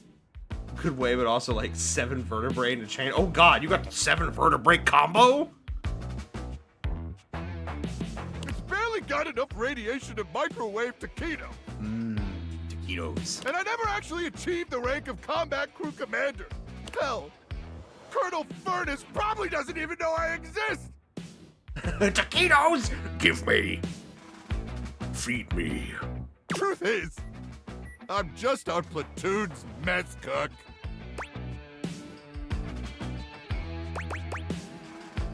What? No way! That's Trow! I love Travis Willingham so much. You have any idea what it's like? I love it when he plays spastic characters like this, that where he just, the whole facade of the big burly guy just breaks down. To spend your entire life doing something as worthless and trivial as heating up someone else's tendies? And worse, that's literally all you do! Day in and day out! Doing one boring, lame, repetitive task over and over till you burn out and they throw you away? Just the support character. Me too, buddy, me too. I played backup in Battlefield, not point. That's an important role, though! All roles are important!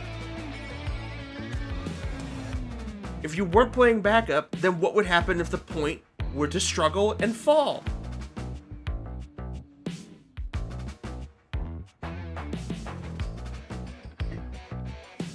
If you don't have the guy with the defib, then what's gonna happen when someone comes out and wipes the team? We had his best game when I was running spotter for him. Exactly! Those roles are important. This comes from a guy who doesn't even enjoy playing Battlefield. You know what that's like? I do, Luke. It's okay. Actually, I kind of do. Yeah? Then you understand. It's a joke. A pathetic joke. I was made for more than that, Ranger. So much more than that. I was born to climb mountains and slay monsters and power lift monsters. A life of consequence. So when I discovered I had a magnetron inside me, I thought I could be more than a pathetic tendy heater.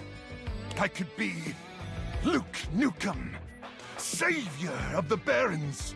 But I should have known that was just a fantasy. You still can, Luke. Nah, it's too late. How can you say that? What about your magnetron? My magnetron? What about it?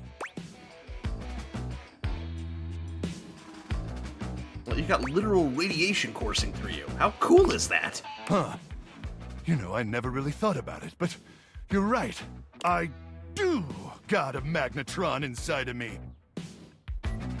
Tendies. Bone or boneless wings? If I'm looking for convenience, boneless. If I'm looking for flavor, bone in. Because you're just not going to get the same kind of, like, flavor out of, like, if I'm looking to just enjoy wings, you know, and everything like that, like, boneless is perfectly fine. Like, if I'm going to, like, B-dubs or any place that's, like, you know, any chain that's selling wings, I'll just do boneless. It's just easier. But if like someone's saying like, hey, I'm gonna make wings, do you want me to make them boneless or bone in? I was like, if you're gonna make them bone in. The meat will be more flavorful and more tender.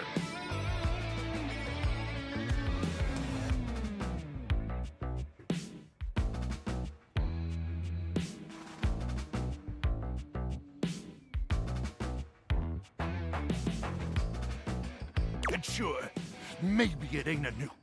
And yeah, maybe it ain't powerful enough to kill those swarmers. You pinned that. Boneless one. Do you have any idea anybody who comes into the stream and just sees the pinned comment? I'm boneless 100%. I got no bones. See, there's no bones here. This is just all extensive amounts of cartilage, baby.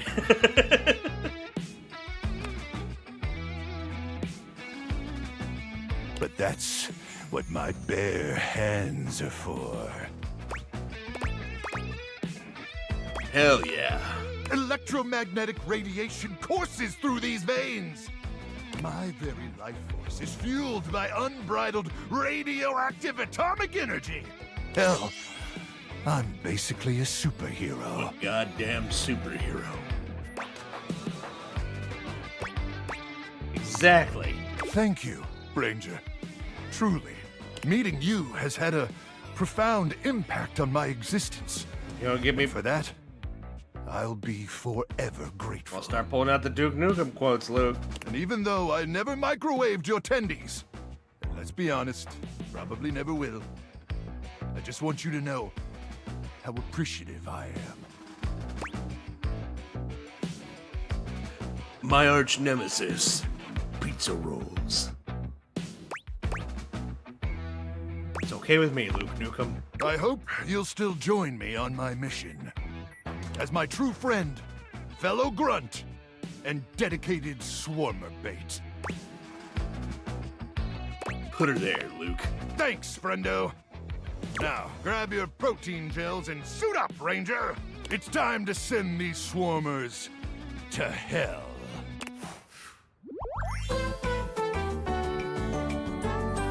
There's no wingman I'd rather be pinned down under enemy fire with.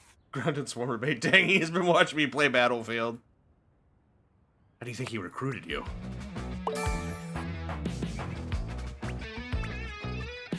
Let's see where that put me.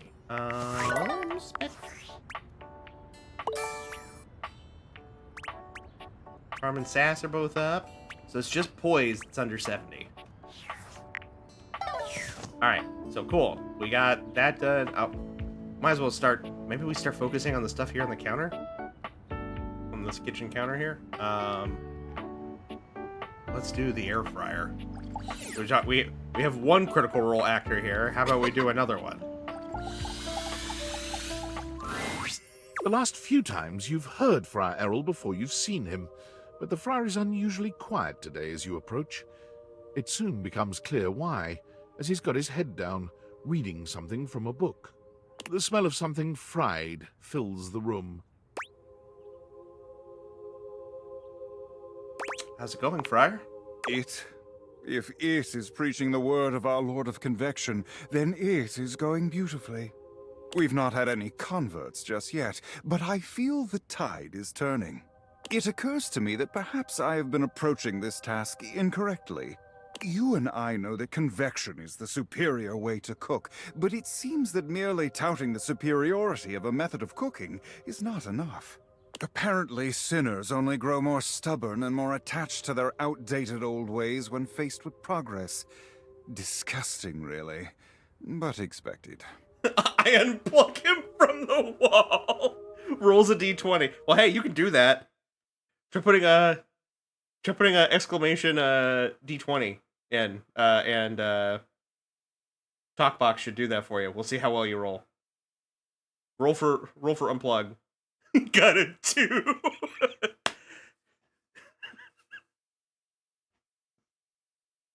No, I don't think it works. I believe you attempt to reach behind and unplug the air fryer and somehow manage to unplug the refrigerator instead. Just sticking a fork in there. No, Grant. You have so much to live for.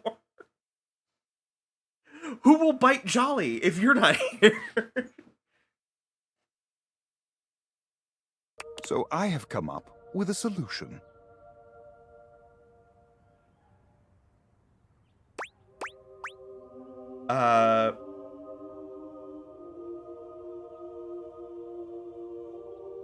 Think how hard I'll bite with 1,000 volts in my system. Most living things don't stay living with 1,000 volts in them, Grant.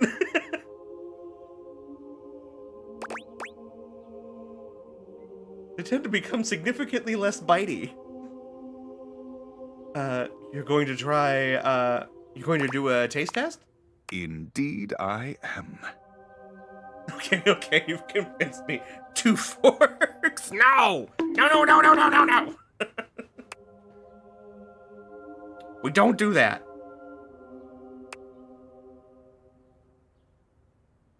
I have decided to allow the food to speak for itself. I have procured potatoes from Food Fetch and prepared my own French fries. 3 forks?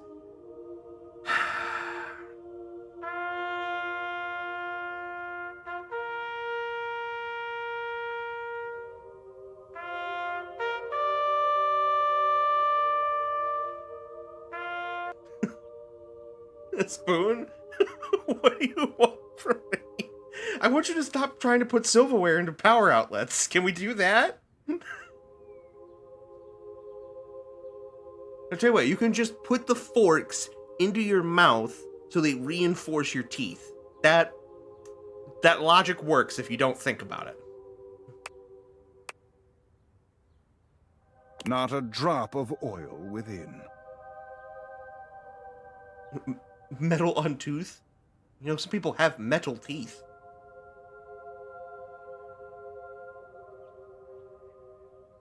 It's temporary. It's for the good of the bit. Come on, you don't want to just do, you know, one good with, you know, some forks in your mouth. But biting on metal makes my entire face. Well, you don't bite on the metal. You just pop it up in there. You know, like if you're doing like the, you know, like the thing with chopsticks or a straw where you put them in your, you know, like tuck them in there and you like see that way you can look like a walrus. Definitely not just the thing I did as a child.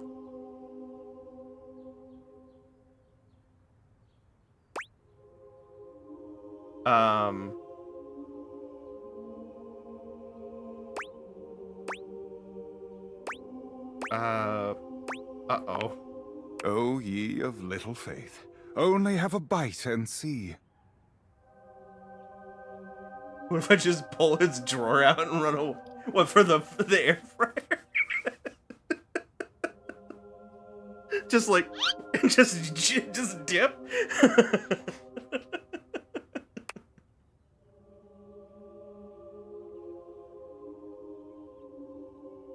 Friar Errol walks over to the counter, returning with a covered dish. He lifts the cover, revealing some very sad, very dry-looking potatoes. Oh, God. Oh, no. Yeah! Good grief. Behold, air-fried French fries. Not a drop of oil has touched them. You need a little bit. It needs a little moisture. Beautiful, aren't they? They're definitely fry-shaped. That was certainly my intent. I'm glad to see I've achieved this minimum goal. Earning the Gremlin moniker. The friar pushes the plate towards you, fixing you with his severe gaze. Oh boy. You will be the first to taste them, to go forth and testify to the rest of the house. Go on. He looks at you expectantly. You can't imagine these are going to be any good, but getting out of eating them feels like more trouble than it's worth. Charlie's got the It's a little it's a little crispy. Just a drink just to wash it down. Definitely not because I just ate potato-flavored gravel. You take a bite. The potatoes are cooked, sure, but that's about as much as you can say for them. Friar Errol stares at you in stark silence, waiting for your reaction. Where's that? These taste like shit. I've had air fryer fries, though. They're not bad. It's a better way to heat leftover fries in the microwave. Like, we've had this conversation before, where it's because they had a whole argument where it's the microwave, the air fryer, and the stove arguing about which is the best way to cook food. And I established that, no, it really kind of depends on what it's a matter of amount of time and how, and, you know, the quality of the experience of the food that you want. Like, yeah, the intent. Yeah, like, if you're just trying to get something done, you know, get something heated up really quickly just so you can eat it, and it not, you know, taste horrible, microwave. If you're wanting something that's a little bit less prep, but will get it, you know, more of an approximation to something like that's in the stove, air fryer. If you're wanting something, you know, to be, you know, cooked thoroughly, or if you're doing something that's a more complex dish that, you know, unfortunately, you know, convection is just not going to be able to do for you, a stove or a cooktop is always going to be the best option for that. There's just some things that those items will just not be able to do. But regardless, whichever item you're using, you have to know how to use it correctly. Otherwise, your food will come out tasting like hot garbage. And yeah, if these were not seasoned, no oil, no nothing, like not even salt, like, yeah, they're trash. How disappointing. Still, if you will not appreciate them, no doubt someone else will. The friar covers the bowl again, pushing them off to the side. I will be taking these through the house with me, offering them to the lost souls I encounter. As a demon, I'm just gonna say the choral music made the fries mid. Well, I mean, he is a priest. He's not a very good one, but he is a priest. Put some gluttony in there.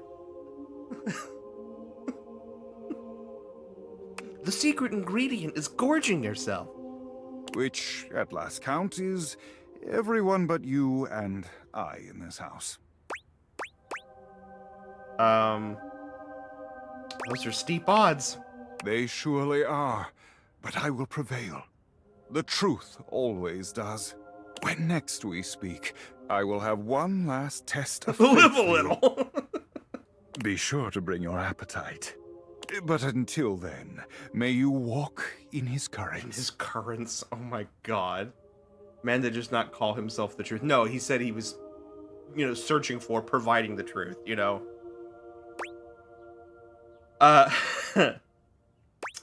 Thanks. The friar returns to his readings, as serious and absorbed in them as ever. I do kind of want the book, though. Like, the holy book with the different, like, presets on the front and back of it.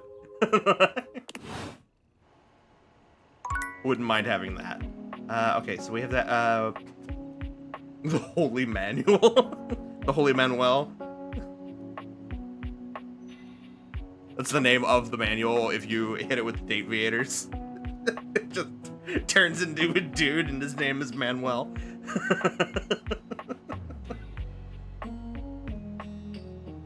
Alright, start of the toaster, because we haven't talked to her in a good long while. Hey, back to hear me sing, huh? I've been waiting to hear you sing this entire time. I understand. I sing all the time, even when I'm alone, because damn, I am just so fun to listen to, so I sing to myself. I love it. Or is that why you're here? Maybe not. I could ask, I guess. Sometimes I forget that part. Imagine Dave Interception where you realize the guy and their props are now fair game to romance. Oh god. Just get further and further into the minutia. I'm romancing a ball of lint that was in the pocket of the guy who was representing my, floral arrangement. Where does it end? So, ¿qué pasó? Wanted to ask you more about your music. I really? Por supuesto. What do you want to know? I'm an open toaster on this stuff. I could talk about it forever. No. Stefan? For the love of all things brave, stop this nonsense! Oh my god, why are they yelling? I yell because I care. I know, why? Why do you keep doing this? I don't know how many times I'm gonna have to tell you to leave me alone before you get the picture. Sorry, what's happening? You continue to break my heart. You, my darling, are a toaster. You are a fine appliance with a long and prestigious history. Why are his nips on fire? I think those are like up in his shoulder blades, but I can see why you thought that. As I checked, I don't think any human alive has nips up here. I hope not. That doesn't seem like a fun way to live. Why do you insist on denigrating your lineage? Sullying your ancestral heating elements with this... The Vermin Supreme style. It's a pot holder. It's an oven mitt. Because he's the stove. String strumming? Tell me, what must I do to bring you back to your true self? I swear, if I wanted to live in a telenovela, I'd move into the living room with Telly. You know who that is, right? Vermin Supreme. Isn't he, he's like, I know he's like, I don't remember where he lives, but he's like a very eccentric guy who, he ran for like office or something like that, right? Like, he's like, I don't know if he's like homeless or if he's just like, a guy who just lives off the grid. Satirical political candidate wears a boot as a hat. Yes. Yeah, he's a contrarian for the sake of being a contrarian. And to, like you said, he's satirical, like to prove a point. I have seen him before. Jeez, love and respect. Somebody give me a call? I'm just down the hall. No. No. Bye. Stefan, bye. Don't get me wrong. I'm really grateful for how much you seem to care about me. Also, please notice the generosity of spirit I'm displaying. That I'm assuming you care about me, and not that you're just a great big nosy Botinsky who can't keep his burners off of other folks' courts. I do care about you, more than anything. Well, not more than Bechamel. But you and Bechamel are running a very close race. Have I not tell you got mega dissed for Gerald? You leave Gerald out of this, Jolly. Gerald Dabrowski is a treasure. And we love him here. He's the best goddamn date I've had in this entire fucking game. I'm just saying Telly can't catch a break, that's fine. Telly can hate me forever. You didn't even date him. Maybe not in your eyes, but in my eyes. Gerald and I are lovers.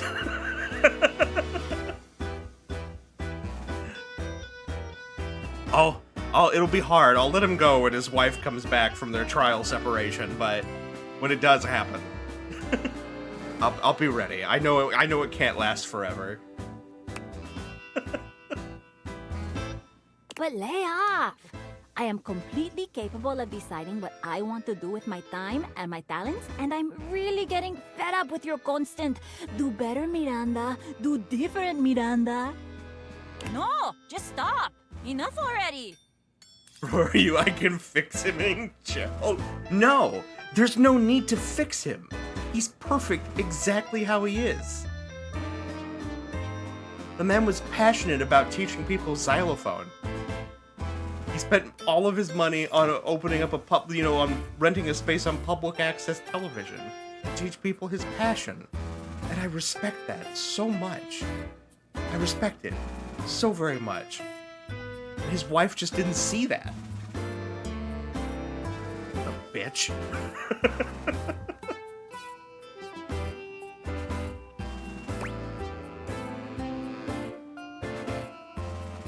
Guys, I don't mean to interrupt here, but I am here also.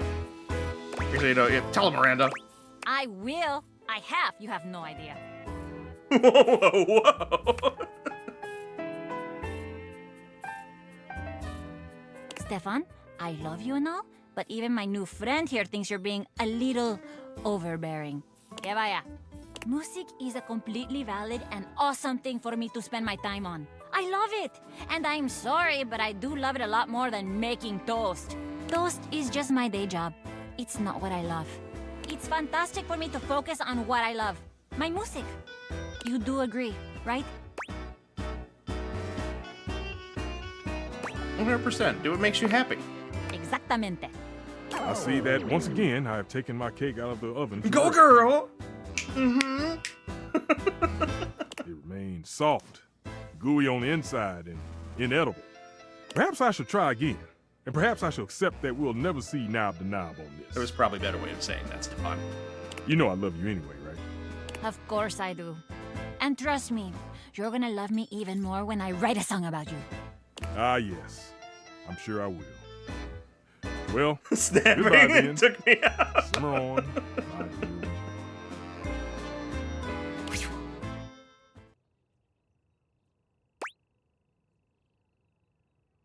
You gonna write a song about him? Oh no, definitely not. Are you kidding? You think he was dramatic just now?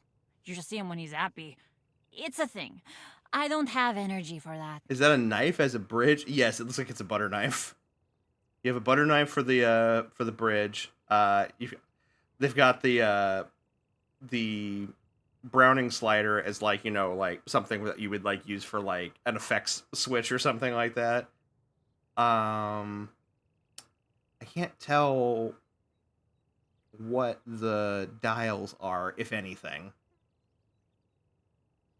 I love her Pop-Tart earrings. I think those are just amazing. Miranda could get it. Miranda does get it. See that? She's one hot mama.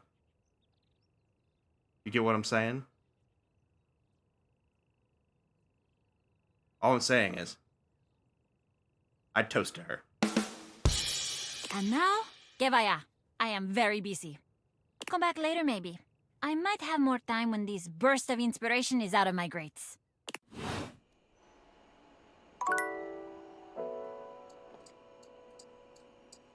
Bro, every time I was gonna type a joke, you said it faster. Oh, you were almost there, Jolly. You gotta be quicker than that. I guess we could talk to. I guess we can talk to Stefan. Ah, it's you again. Someone must like the heat of the kitchen. You haven't calmed down yet? Oh, I see how. You have no respect for how much attention cooking takes. There are plenty of others in this kitchen you can date. Who aren't me! Yeah, you're right. You always right. I'll calm down. I'm blind baking a pie crust, okay? I need to focus, chat with some of the others, and maybe I'll have time for it. Ah, yes, it's ready. Go on, boil off. I got custard to whip up. Okay, well, that... guess I fucked that one up. The egg timer, yeah.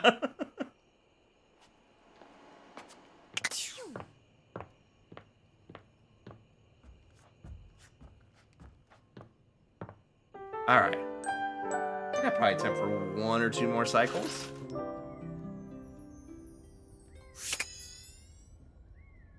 Alright, so...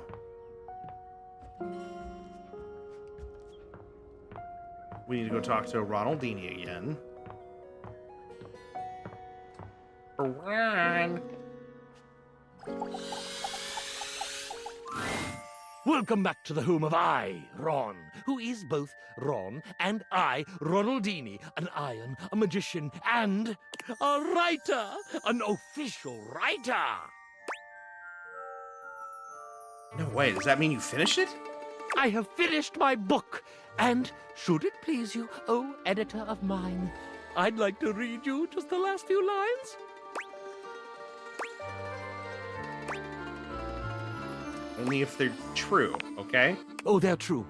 They may be the most truthful in the whole book. Ahem. As I write this, I am an iron. I live in a quiet house. I have some close acquaintances, some intrigues, some dramas, like most others. I am still a magician, and I am developing a brand new show. It's been too long since I had a new show. I am normal in very many respects, and I am happy to be so. This guy has John Cleese vibes. I could see it. I wonder if that maybe it might be part of the inspiration, to be quite honest. But in one thing I am special. In one thing above all, I have achieved magnificence. I, Ronaldini, have a wonderful human. He has helped to write this story by recognizing long before I did that my story was one worth telling. So, what do you think? Thank you. Well then, yes, yes indeed. Much to do now, as you can imagine. Oh, I can't thank you enough. Here, take it. Is that book invisible? An invisible autobiography, my greatest feat. Off I go, friend. Okay, so there's that one. We were also gonna come here. So you have returned. You asked me to. Sensations new and welcome fill my breast, as stranger, leader, colleague doth present. Have you seen Over the Garden Wall? Watching John Cleese and Tim Curry be old ladies was community. Yes. I love Tim Curry, and him interacting with John Cleese, and that is excellent. And Over the Garden Wall is very good too. I need to go back and watch it again. It's been far too long since I've watched it. But very, very good show. I remember they were wanting to do more with it, potentially expand it out into something bigger, but I think I don't think they ever got greenlit for it, and B, I think they ultimately decided it was just kind of better just to leave it as it was. Like that, you know, sometimes stuff doesn't need to be extrapolated into bigger things. As I now see mine army is but yours, so must I loyal follow in its wake. And though exhaustion yet lies heavy on my lid, your enterprise will spring me forth anew. There's actually an 11th episode. It was the original concept episode and takes roughly between episodes 2 and 6. Oh, I did not know that. Have you a task? Have you a great battle to be fought?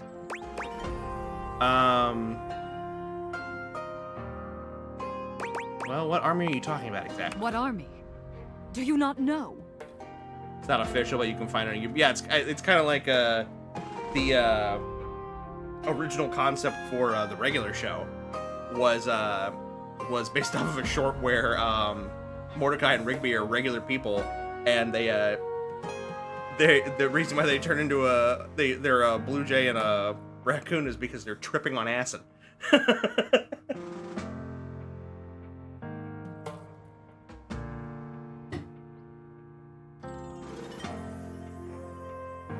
Not officially canon to the show, but officially canon to the creator. Yeah, regular show and Adventure Time, the OGs, you're like, damn, these are the same shows. Yeah, Adventure Time is crazy. And the fact that the creator went on to create, I can't remember what it's, I can't remember the name off of it right now, but it was based off of a podcast where, like, basically, the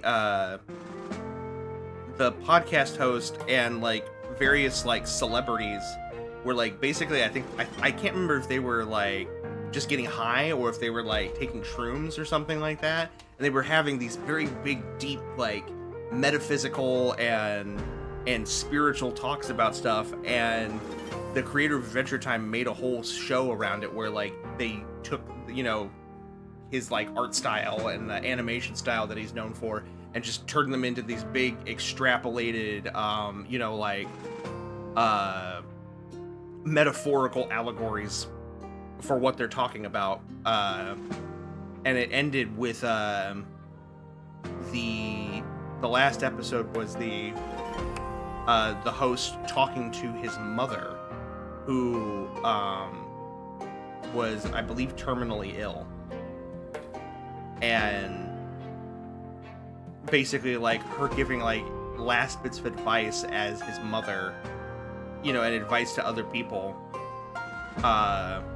from the unique perspective of like knowing that you're not going to be here for very much longer. And I just remember one of the things that like she said that like really stuck with me was like well, what do you do? Oh God.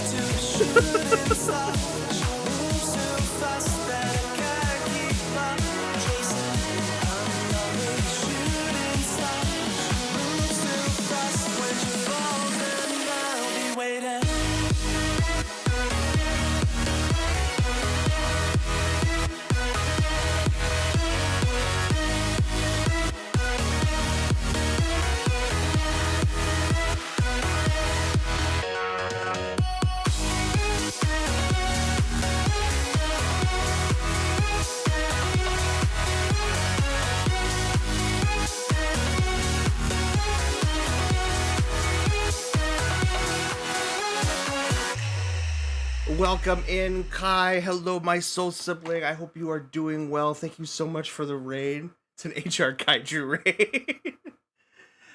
Hello, Ash. How are you? Hope you have a good evening and a fun stream. I'm having a great time. We are playing some Date Everything this evening, trying to get more characters fully realized. I am so very excited because we managed to get one so far tonight. Excuse me. I'm hoping we are going to have one more at the very least. But Kai, thank you so much for raiding out to me this evening. Let me get you a shout out here real quick. And I know you were playing some Dispatch. I hope that was going well. I lurked for a little bit before I had to get stream started. Hopefully you are helping a water boy become his fully fledged hero self. I don't know much about the game. I'm trying to stay relatively spoiler free, but I know that he is a point of contention for a lot of people. But if you need to raid and run, I completely understand. Thank you so much for bringing your community in this evening. I understand that streaming takes a lot of you, so if you need to go get something to eat, something to drink, or go and rest, please do so. You finished it? Oh, well, congratulations! Man, for those of you who are new here, my name is Justin, or The Jable. I am a part-time variety streamer and voice actor, and a full-time nerd. We are currently, like I said, playing Date Everything, trying to slowly make our way towards the end game, so... No way Kai is making Waterboy worse, more pathetic, making him cry and weep and beg. So just more of the same. I'll be smooching Waterboy, I can. I mean, Malevola, I mean, shit. Oh no.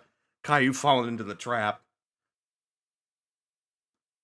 I will say there has been apparently a little bit of controversy with the game as of recent because it just got released on Switch 2, and it apparently, for seemingly undisclosed reasons, has a bunch of non-optional censorship in it. That apparently some of the more nudity in the game has been blocked out with black bars. There's been certain scenes that are muted because of, I guess, the suggestive audio. And curse words are getting, like, bleeped out, which I thought was so strange because, like, there are games like The Witcher and stuff like that that have been on there without censorship. So I'm just very puzzled by that. There has been. I'm really surprised by it, but I'm guessing it's Nintendo's decision. I don't necessarily think it's their decision. I'm wondering because like the only way Nintendo would get involved is that if it was something that damaged their brand. But usually they just would prevent it from being on there entirely. So I don't know if maybe this is them flexing, saying, hey, if you want this game on here, you have to comply with certain things, but it just is weird. Something doesn't add up there. And the other weird thing about it is just the studio not saying anything about it before it happened. Because a lot of people were like, looking at the appeal of like, oh, I already played the game here. Oh, but now I can play it on the go and play, try other things while I'm playing. But it kind of, what's the word I'm looking for? Dilutes the experience, I guess. But it's neither here nor there. The game's still great. I don't think necessarily it being censored will remove the impact of the story. It's just that it's weird that it's there. But we'll get back to the game here this evening.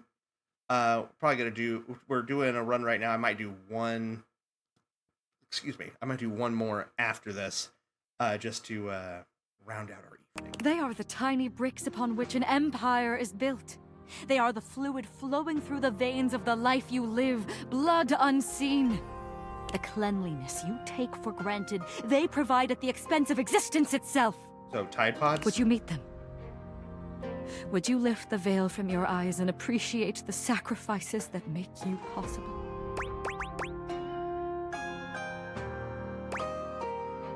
Well, when you put it like that, obviously I will. A group of petite pink and blue beings enter from all sides, grouping around Tidus.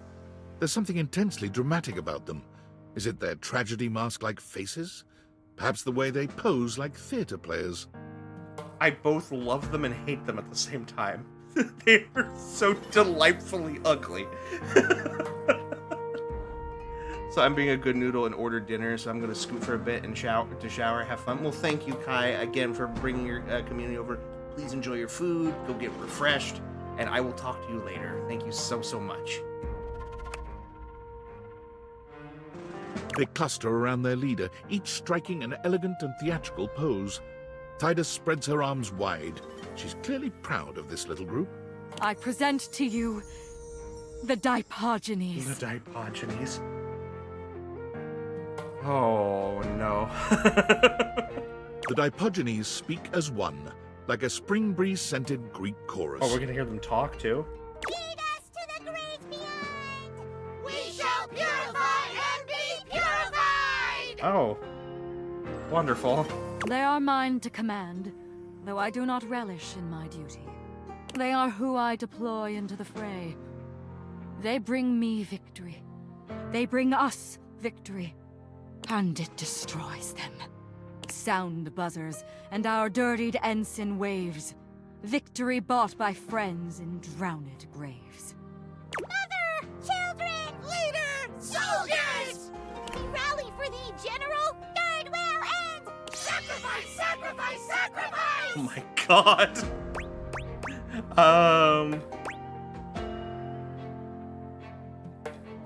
Hey, Dipogenies. They look delicious. I'm gonna eat one. This is so sad. I can see why this takes such a toll on you. A toll indeed. The slow drop leaking. Coin by coin, my strength bled by the loss of them, to whom the battle always falls. If I could take their place. Oh, if I could but sacrifice for them the way they do so lovingly for me. There is more to do here. There is more of them to know. There is more of us to know, and the next battle is always in the offing. But I ask, familiar stranger, for reprieve. Preparation has begun for our next engagement, as it must be near. Perhaps you will join us again. Perhaps you will come and feel the glorious sadness you have but glimpsed.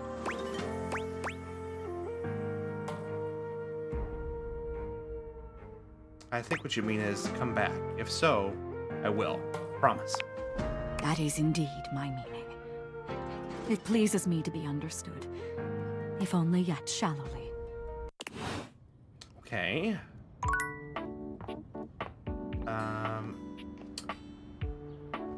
we finished Luke. So let's do, I guess, the Friar again. The kitchen smells like something fried again, but the smell is much stronger today, and familiar in a strange way. Oh no, did he use oil? It smells like something deep-fried, but surely that can't be right. When you encounter Friar Errol, he looks almost manic. Something is off with him. The lights are off, save for one stark light from the candelabra. It has a monastic, intimidating effect. He's lost his fucking mind. Just look at it. You can practically taste the oil. The friar is concentrating on a single mozzarella stick on the table in front of him. It looks quite fresh. Are you okay? I'm fine. I've never been better.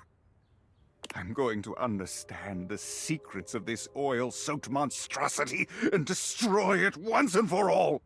But what am I saying? I know my own strength. I know that I can handle temptation. But you have been coming to me and hearing my teachings all this time. I have spoken to you at length of the virtues of convection. Show me here and now that you have taken my teachings on board, that you have pulled back from the brink of oily oblivion. Friar Errol suddenly lifts the mozzarella stick and brings it to your lips, a wild look in his eye. Now you will face true temptation. Resist! Friar Errol holds the mozzarella stick to your lips in a way that can only be described as threateningly erotic. He takes your chin in the other hand, his nostrils flaring and his breath coming faster now. Resist. Getting a little weird there, Friar. It occurs to you that while you could just do what he's telling you to do, the tension in this moment is nigh unbearable.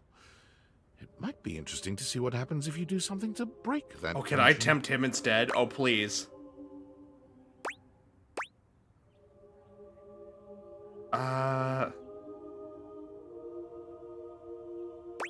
Stay strong. You for keep now. your mouth firmly shut, turning your face away from the mozzarella stick and closing your eyes. After a few moments, Friar Errol releases you with a shaky sort of laugh. I did it!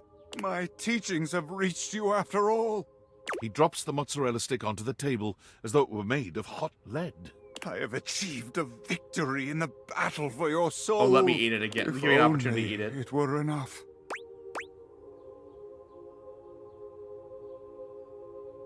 Bro, I just didn't want you to feed me. You cannot even pretend to want to do the right thing, can you? You are truly lost. I will waste no more time in your tainted presence, wretch. Oh, is he gonna hate me now? Be gone.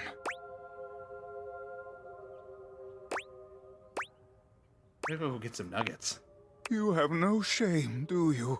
You walk willingly into the grease devil's arms, and he embraces you like an old lover. I truly pity you.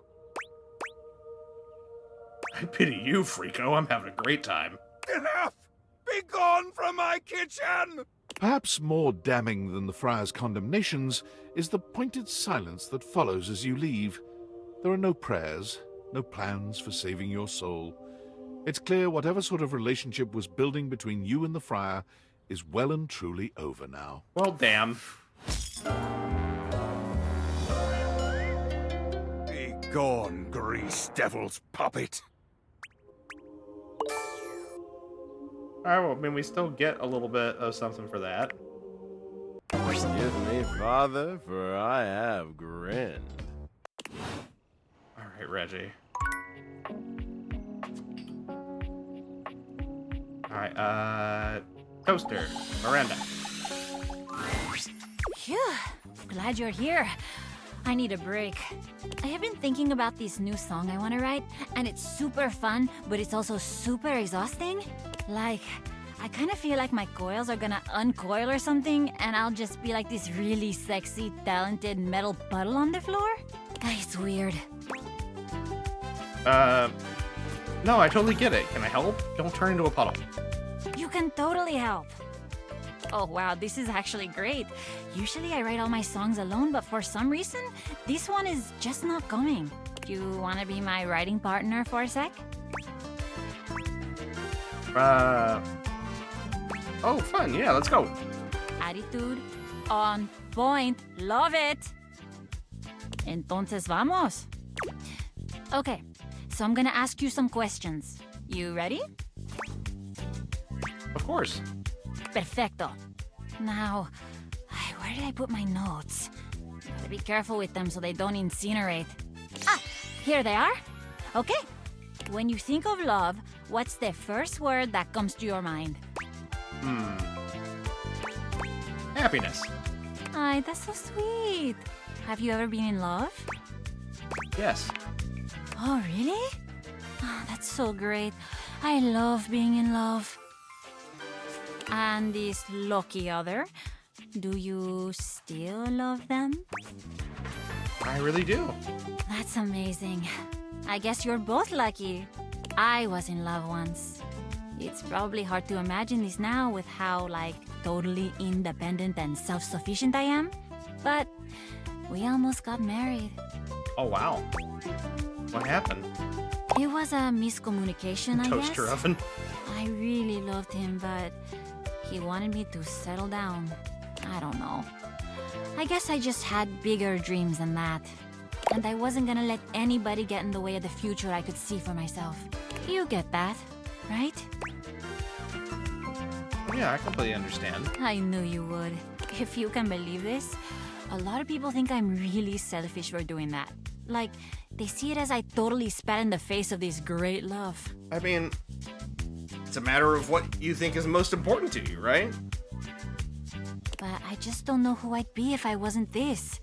A songwriter, with my band. It's who I am. I mean, I'm a natural, right? You see it. I was made for this. And my fans? I think they'd really miss me if I went away.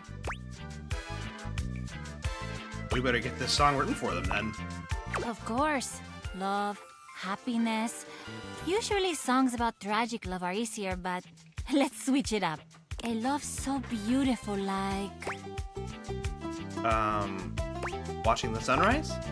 The vibrant colors, the promise of a new beginning. If only I couldn't motivate myself to wake up in the morning. Okay, but let's write the line now. Sun warms up my love for you. Ooh, cheesy. Nice. Songwriting is so much fun. It's like actually my favorite thing to do, but sometimes it's so frustrating. I usually go to my band when I need help, but for some reason, this one feels different. Thanks for helping me with it.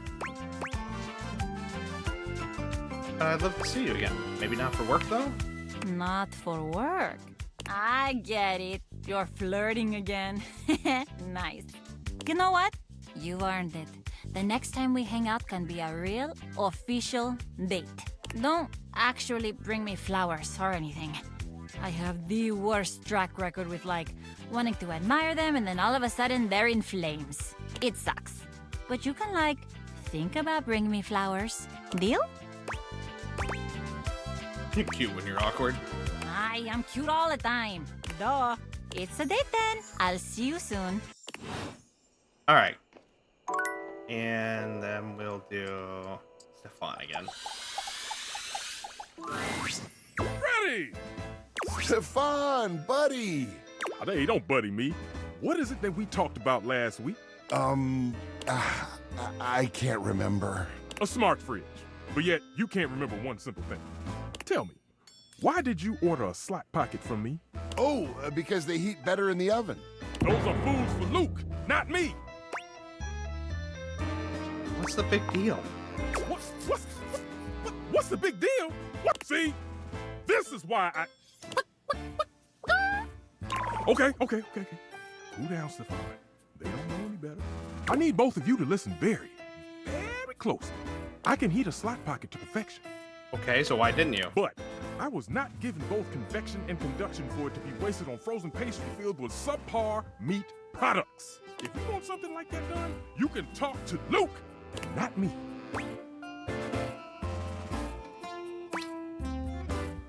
Leave you to your fancy foods. Got it. See. Now, was that so hard to understand? I won't ask you to do that again. Thank you. But did you do it this time? Of course I did. Here, do not tell anyone. Thanks, Deuterino. Leave! Okay. All right. We will do one more round of dates. I guess before we get started, let me get back into the data decks here and see if there's anybody we can... Oh, we could try Ronaldini. Because I think we finished the story now. So maybe we try that. Bev. I thought we were close. We could try Bev. Alright, okay. Let's see if we can get a few done here.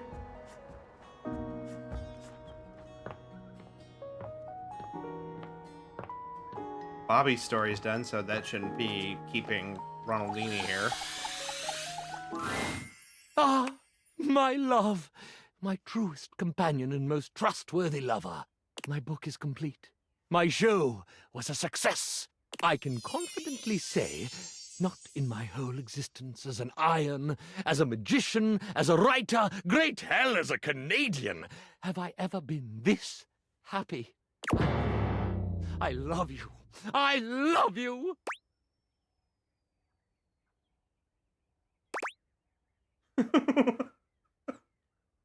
Oh, you silly Canadian goose, I love you too! Okay, so we hadn't finished it properly yet. That's fine. Come, my little bunny! Okay, that's fine. Let's try Bev. Hey, welcome back. I'm ready to realize you, Beverly. I can serve drinks to real people? Not that there's anything wrong with my customers here, but there's a lot more people out there than things in here. You sure you can do it? We're gonna find out. I have what it takes. Sorry, but Beverly can't be realized just yet. Damn it, Skylar! Beverly is the talk of the town house. She started with quite a list, but let's see who's left for you to talk to. Abel? That's it for now. Come back. Abel, it's always fucking Abel. Will be realized. Right, Does that make sense? Yes, fine. Let's do it. Yeah. Happy date? Okay, we gotta go talk to Dasha. Let's go see if that fixes anything. Dasha, can you fix this, please? Ah, there you are, my beloved.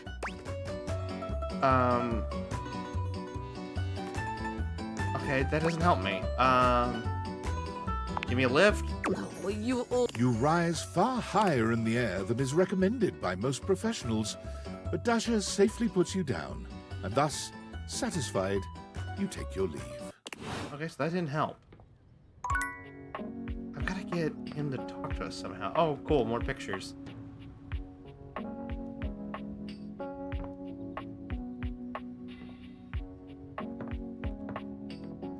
Alright, where do I need to talk to you? Hold on, I have an idea. The nightstand itself, maybe? Abel looks much shinier than you remember. When he sees you walk up, he starts, almost looking as if he wants to flee, but there's nowhere for him to go. Hey there, Abel. Whoa, you're soaked. Consarn it. Why have you come to see me now? What happened to you? Oh, you should have seen him. He was an absolute animal last night. Beg your pardon? Oh, but the fun didn't stop there. You're just in time. This sexual demon was just about to treat us to an intimate act so ambitious and depraved it requires him to coat himself in lube from head to toe. What? Tarnation, Benoit! I'm sorry, I was just cleaning up after a date. but I'm still a little sore. I was trying to screw the cap back on. Next thing you know, I'm being baptized in this vile liquid. Hey, there's nothing wrong with a good and safe time, Abel. Besides, it's water-soluble. You just need a good shower. Why does it smell like bubblegum? Well, if bubblegum's not your thing, I've got grape, strawberry, unscented. This was just an unfortunate and sexy accident. Ain't nothing arousing about it. Isn't he adorable when he's all wet and distressed? I ain't in distress.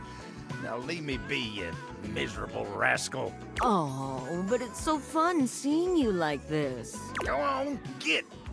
Fine, party pooper. I'm gonna call River. She'll take care of this. Don't you bring nobody else into this. Abel exhales, pinching the bridge of his nose between his fingers. You know, a little mess is part of the job from time to time, and I get that, but this? Sometimes the table's principles are tested, but everyone deserves support, and it ain't for me to judge no one in this house. Not even Benoit. What's wrong with Benoit? Ain't nothing wrong with him. I guess I have a hard time seeing someone flit about as free as a bird like that. It ain't something I can relate to. Ain't no worries in that battery-powered head of theirs, no matter how modern and casual they keep things. It ain't really something an old-fashioned table like me can understand. Then something like this happens and they ain't bothered about nothing, even when they did cause trouble for somebody else. It just ain't nothing I can understand. What I miss, Benoit, spilled lube on Abel.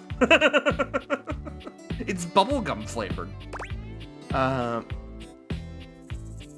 Benoit should apologize. Well, I ain't waiting around for no forced apologies. River enters without Benoit. They wisely seem to have realized they'd be better off letting her handle this on her own. She doesn't even speak to either of you. She just breezes in and out, soaking Abel in water instead of bubblegum lube. It'll be in the VOD. You're welcome. Abel manages to look more miserable than he had before. Okay, but this is an improvement, right? I guess. I ain't covered in that stuff no more, but I gotta deal with this now. Do you need a towel? Don't you worry yourself about what I need. I can figure this out. Tyrell strides into the room, all business and looking only at Abel. He's holding a cute towel in the shape of a bunny. Heard there was a mess that needs cleaning up. Here to do my job. Actually, we got it. No need to trouble yourself, Tyrell. Tyrell frowns. So I can't even clean up messes anymore? Tyrell's not even good enough for a mess, is that it? Let's let him help you, Abel. He looks at the two of you and sighs, realizing he's outnumbered. Stop complaining. I'll be out of your timber in just a few. Tyrell goes to work, unfolding his little towel buddy and expertly drying Abel with a few smooth, fluid motions. Was that so hard? He slings the now wet towel over his shoulder. Time to get you dried off now, buddy. He walks off without another word, seemingly more concerned with the towel's welfare. Well, that was embarrassing. You gotta learn to be okay being vulnerable. You say that like it's easy. It ain't the sort of thing a solid table like myself can just decide to do. But you and Tyrell helped me out of a tight spot, and I'm mighty grateful. I've wasted enough time today now. I gotta get back to work. Y'all take care. All right.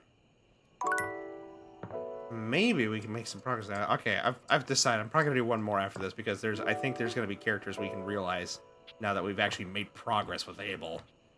I've got one more. Let's go maybe talk to Miranda.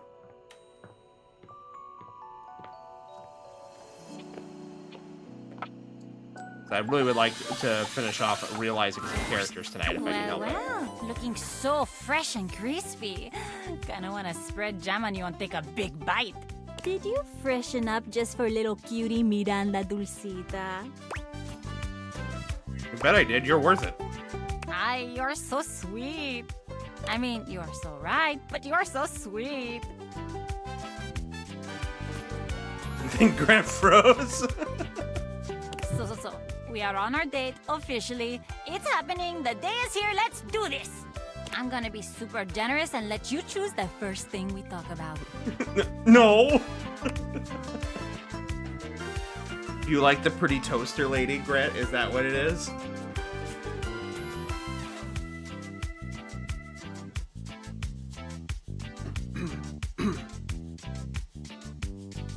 Maybe. Mostly because we both know that I would choose to talk about music first, last, and forever. So I'm gonna give you the option of talking about something else. Like, for a second at least. Tell me about you. Me? My second favorite topic, gotta be honest. Okay, where to start? So, I grew up loving music. Mis padres queridos told me I was made to sing. She has 2 dads. Mis padres, that's plural. I don't know a whole lot of Spanish, but I remember enough of my grammar to know that that's plural. I was in a restaurant, and oh my god, you've never had tamales like these. They were unreal. I used to sing when the food was ready, and it turned out that the customers really liked it. So my mama built a little stage over by the big window as like a show for the customers in the evenings, Okay, and maybe I was would wrong. perform. Hold on. Maybe I'm missing something here. I'm gonna put something into translation here.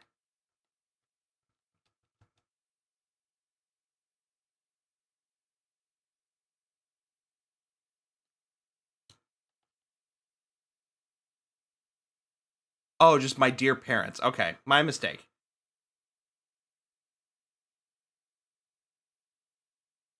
Yeah, it means so. Just my. Okay, I guess padres can also just mean parents. Like I said, my knowledge of Spanish is very aged.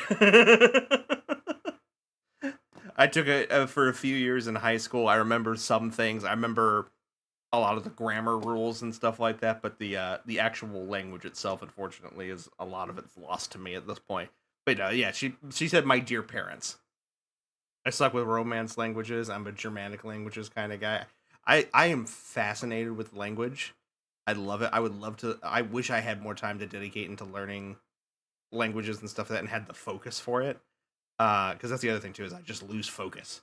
And so it's hard for me to memorize that kind of stuff and commit it to memory, especially now that I'm older. But I guess the rest is fascinated history. with how language I haven't works. stopped performing since.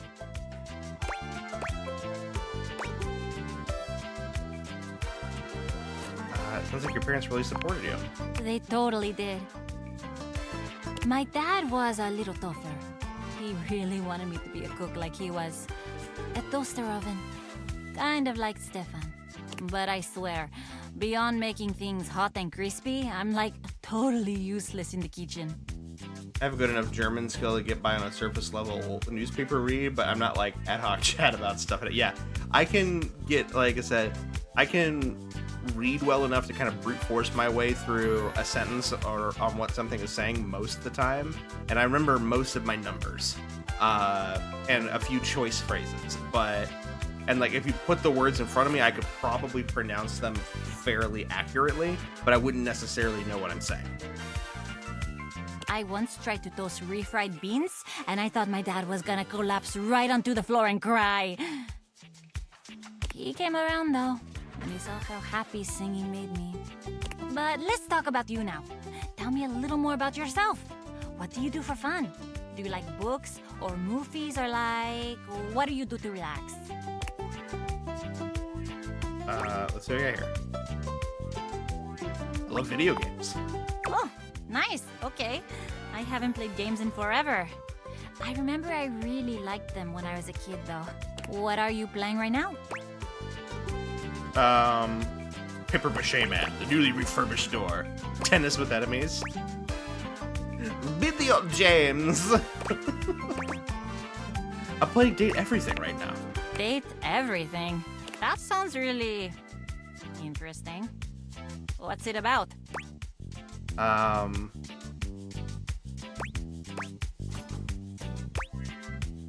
It's about making friends. Aw, really? That's so nice. Friends are so important. I think it's so easy to forget or like to not even notice all the potential for good friends that are around us all the time. Have you made friends yet? In the game? Yeah, this Toaster Miranda is pretty awesome. Aw. I mean, I have to agree with you. The Toaster Miranda Dulcita is probably friends, the coolest thing you're going to encounter, like, Definitely. ever in your life. Definitely making friends. Definitely making lots of friends. Definitely making friends making gifts. Definitely doing that. Definitely. Congratulations to you for meeting her. And congratulations to me for meeting you. This is the best date ever. Keep it going. Ask me some more good date questions. You could travel anywhere in the world, where would you go? What a good question. I mean, find the line. I've always wanted to go to Brazil. The food, the carnival, the locals who are so I would cool and love to interesting. go to Carnival. It would be so fun. Carnival looks like so much fun. Looks like I would be overstimulated as hell, but I would still love to go at least once. And I love going to the beach. Do you travel a lot? I mean, technically all the time, but never anywhere I want to go. I'm so jealous. One day, when I have a partner I really love, I'm totally gonna travel. See the sights, you know? Oh, wait. I totally have partners to travel with. Me and the migas could go on a tour. And there I go, talking about my band again. It's cute. It is cute, isn't it? It's so nice to have friends I love so much. Maybe you can meet them one day. Don't worry, they're super nice. I'll tell them to be super nice. Got really good at living out of a backpack, so I'm surprised I don't travel more. I would love to travel more. Like, I'm hoping I'm trying to make it a point now that I've gotten older, and especially as like a lot of my friends live outside of like the state where I live, or at least live outside of a range where it's reasonable to see them on a regular basis. I'm trying to make it a point to like do like trips to see people I care about at least once or twice a year. I may not be able to see everybody I want to see in a given year, but I'm trying to like, I want to make that a thing. Because like, I want to have more experiences in my life and see more places. And I also just want to keep my my relationships with my friends healthy and strong. Jable Jolly road trip. Let me come get you in these negative temperatures on these icy roads. How about we wait till the roads have thawed? Then maybe we'll consider it. Listen, I gotta get going. This has been so great, just getting a little sleepy. I hope I'll see you again. Definitely gonna see her again. Definitely gonna date the toaster. Definitely gonna smooch that toaster. Definitely. All right, we're doing one more round because I'm pretty sure we've unlocked some realization options now.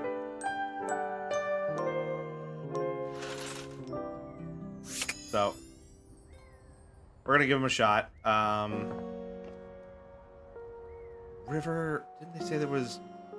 I can't remember if they said there was more than one for River. But we'll try it. I don't remember. Super Grog will probably be calling it soon. I don't think this is gonna be a very Can't get enough. I don't think this one's gonna be a very long jai. Like I said, I think we'll be wrapping up here shortly. All right, let's try it again.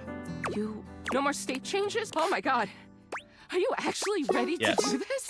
Sorry, but River Damn it, can't okay, be so no. realized just yet. I'm already asleep. River flows through Oh, so- state. Does that make sense? Okay, so we're not done yet? Okay, fine. Okay. Happy date? Okay, so I still have to finish Abel's story.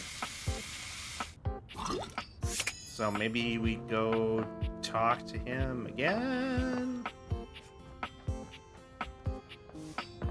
pick a random one. All's well here. Been working real hard today. Okay, no.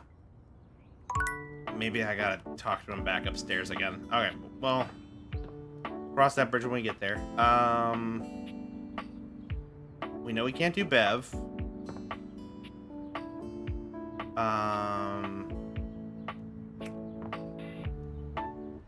Okay, let's yeah, it still weights the heart, unfortunately. Yeah, it's a bit of a bummer. Let's see here. All right, fishing. Well, thank you for the fish, Jolly. We'll see what you get.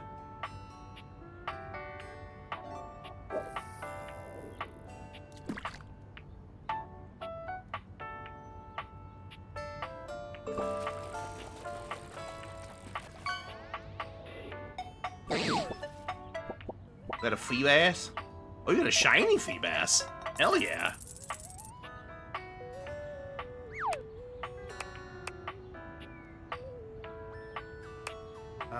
Let's see here. Can't do river.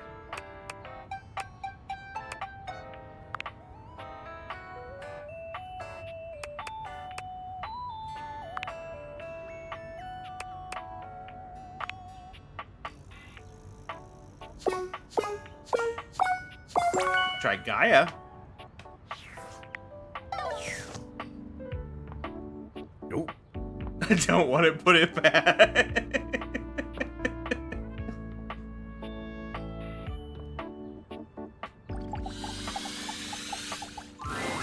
Welcome back, my angel! My trout! Make a fish face. Blub, blub. I'm ready to realize you. Please. Go away, sure. Seriously? I can run around and travel on planes and boats and what have you? I have to have legs? Yes, legs. Sorry, but Gaia can't be realized just yet. I swear to God, if it's Abel. Ooh, Gaia can't go on her journey until she has another journey with Bo. Okay. Does that make sense? All right, that makes Happy sense. dating! At least we're getting hints of what we need to be doing here. I really should probably be taking notes for this, but let's see here. Who else do we have?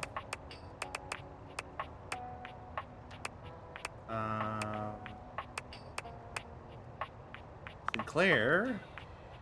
Oh God, we could do Sinclair.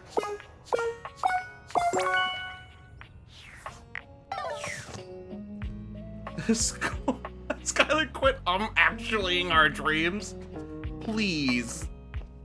Okay, Sinclair, maybe? Possibly? Well, hello there, my friend.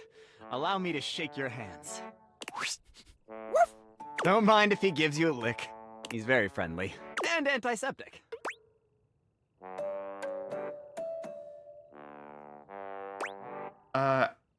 Actually, Sinclair, I have interesting news about what the Date Vaders can do.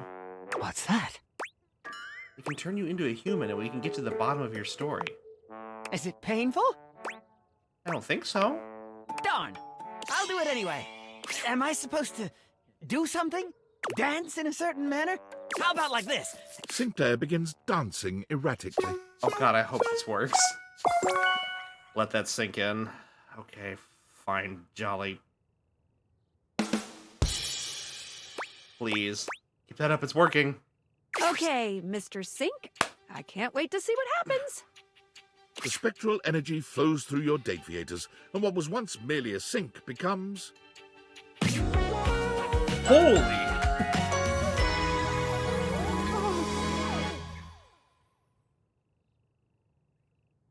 So glad Skylar didn't rinse this one too. Oh boy. I have to say, it is astonishing how much being a human feels exactly like being a sink. Because he looks like that one kid from One Piece that joins the... He does, except I think he has different colored hair, but he does look like him. I know exactly who you're talking about, Jolly. No wonder I was mistaken for so long. This, what do you call it? Adam's apple? Sure. It feels exactly like a strainer flange. can only imagine. Now, you must have more experience with this. Which one is my hot water hand? They both appear to be the same temperature. I thought we, like, figured him out. It's okay, Sinclair. We'll figure it out eventually. Sinclair slinks out of your house and directly into the public eye. While accidentally appearing on stage during a political debate, he trounces his baffled opponents. He offers surprisingly fresh perspectives on international trade policy and criminal justice He's going to reform. become a politician, isn't he? More broccoli! Less florets! Coining the catchphrase, "Don't let it all go down the drain," he breezes through the primaries and wins the presidential election with an overwhelming 80% of the popular vote.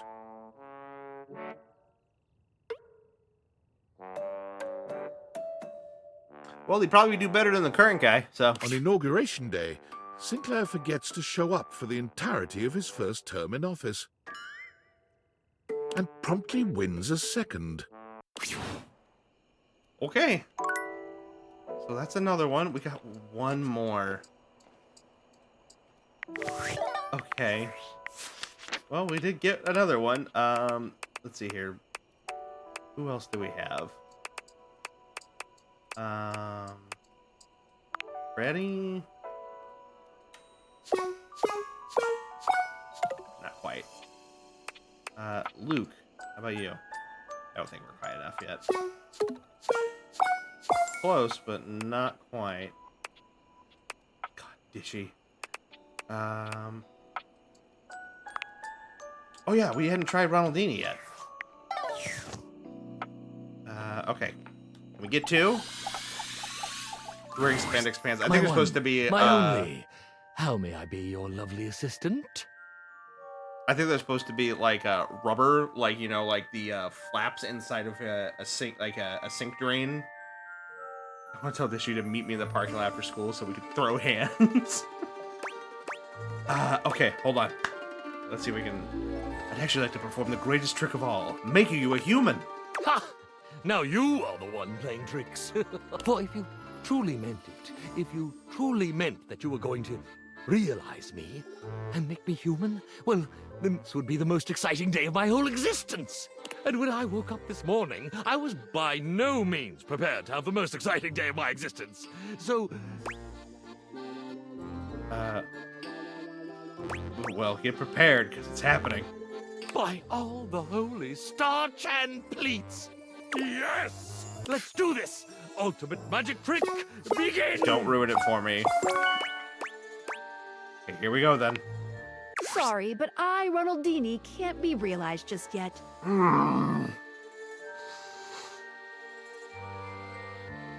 Before our magician performs his latest feat, he needs to be there for Stella. Stella? Okay. Does that make sense? Okay, fine. Happy dating! Alright, not how I wanted to end it, but that's fine.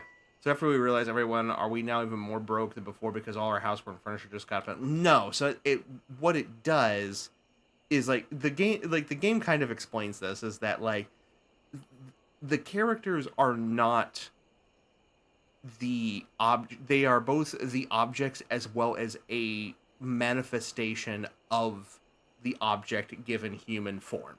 So basically what the Date Vaders do when they realize someone is they take that manifestation of the object and turn it into a real person. The physical object still stays there and is still functional and everything like that. It's just that the personification has been made real, and so therefore the Date Vaders will no longer project them because they are now a real, living, breathing person. At least that's how I have come to understand it. We just straight up turn red on that one, but also Moon let us do a thing. It is mildly frustrating. But hey, well, I wonder, will is his, yep, there's his picture right there. Sinclair. I still think it's funny that the Glitch character is all the way in here. Because, you know, why would they be on the board with everyone else? But, you know, we made some progress. Like, you know, we got Shadow Lord or Skips, if you prefer. He's on the board now. We have Sinclair.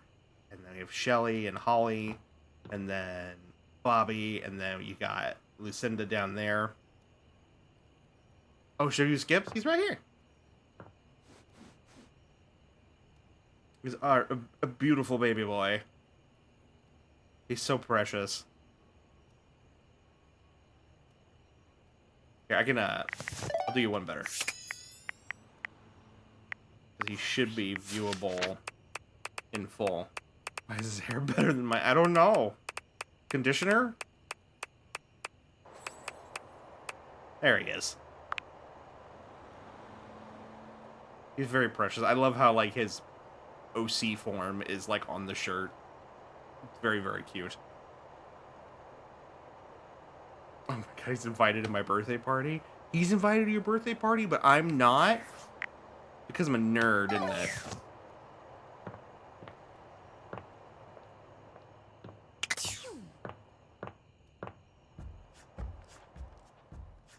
Alright. Let's have a snooze. And then we will save the game. And back to the main.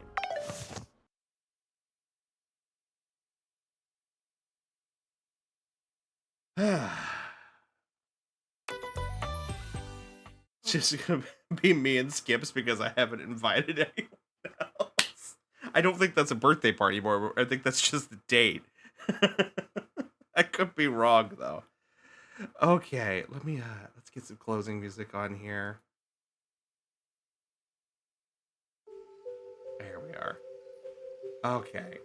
Well, thank you all for being here. We made more progress. So as I hit my microphone again for like the bajillionth time this evening, but we've made more progress. We realized a few more people. So I'm happy overall. It seems like we're just gonna have to try to hard focus on getting stories done still, because it seems like for some reason Abel is the linchpin in so many different stories. To be fair, how many grains of sand do you need there to be for it to be considered a pile?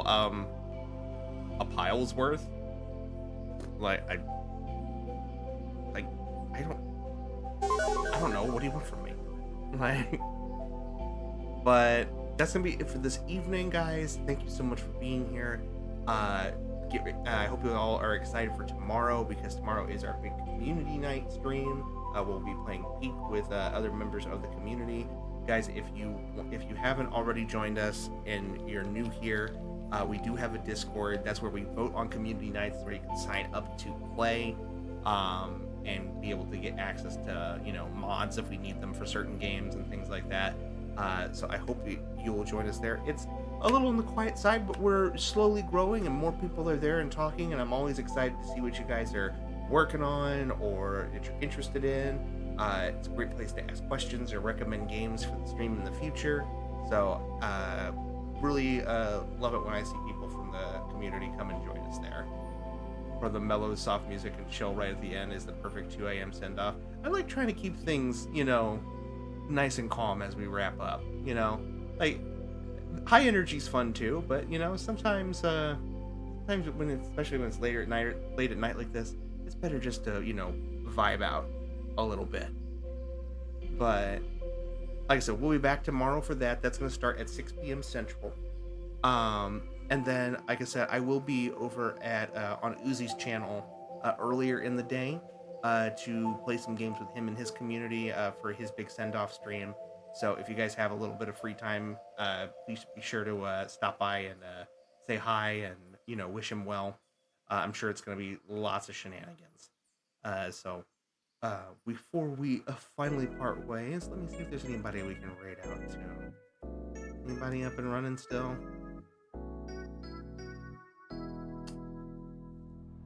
I see a Lily Bun.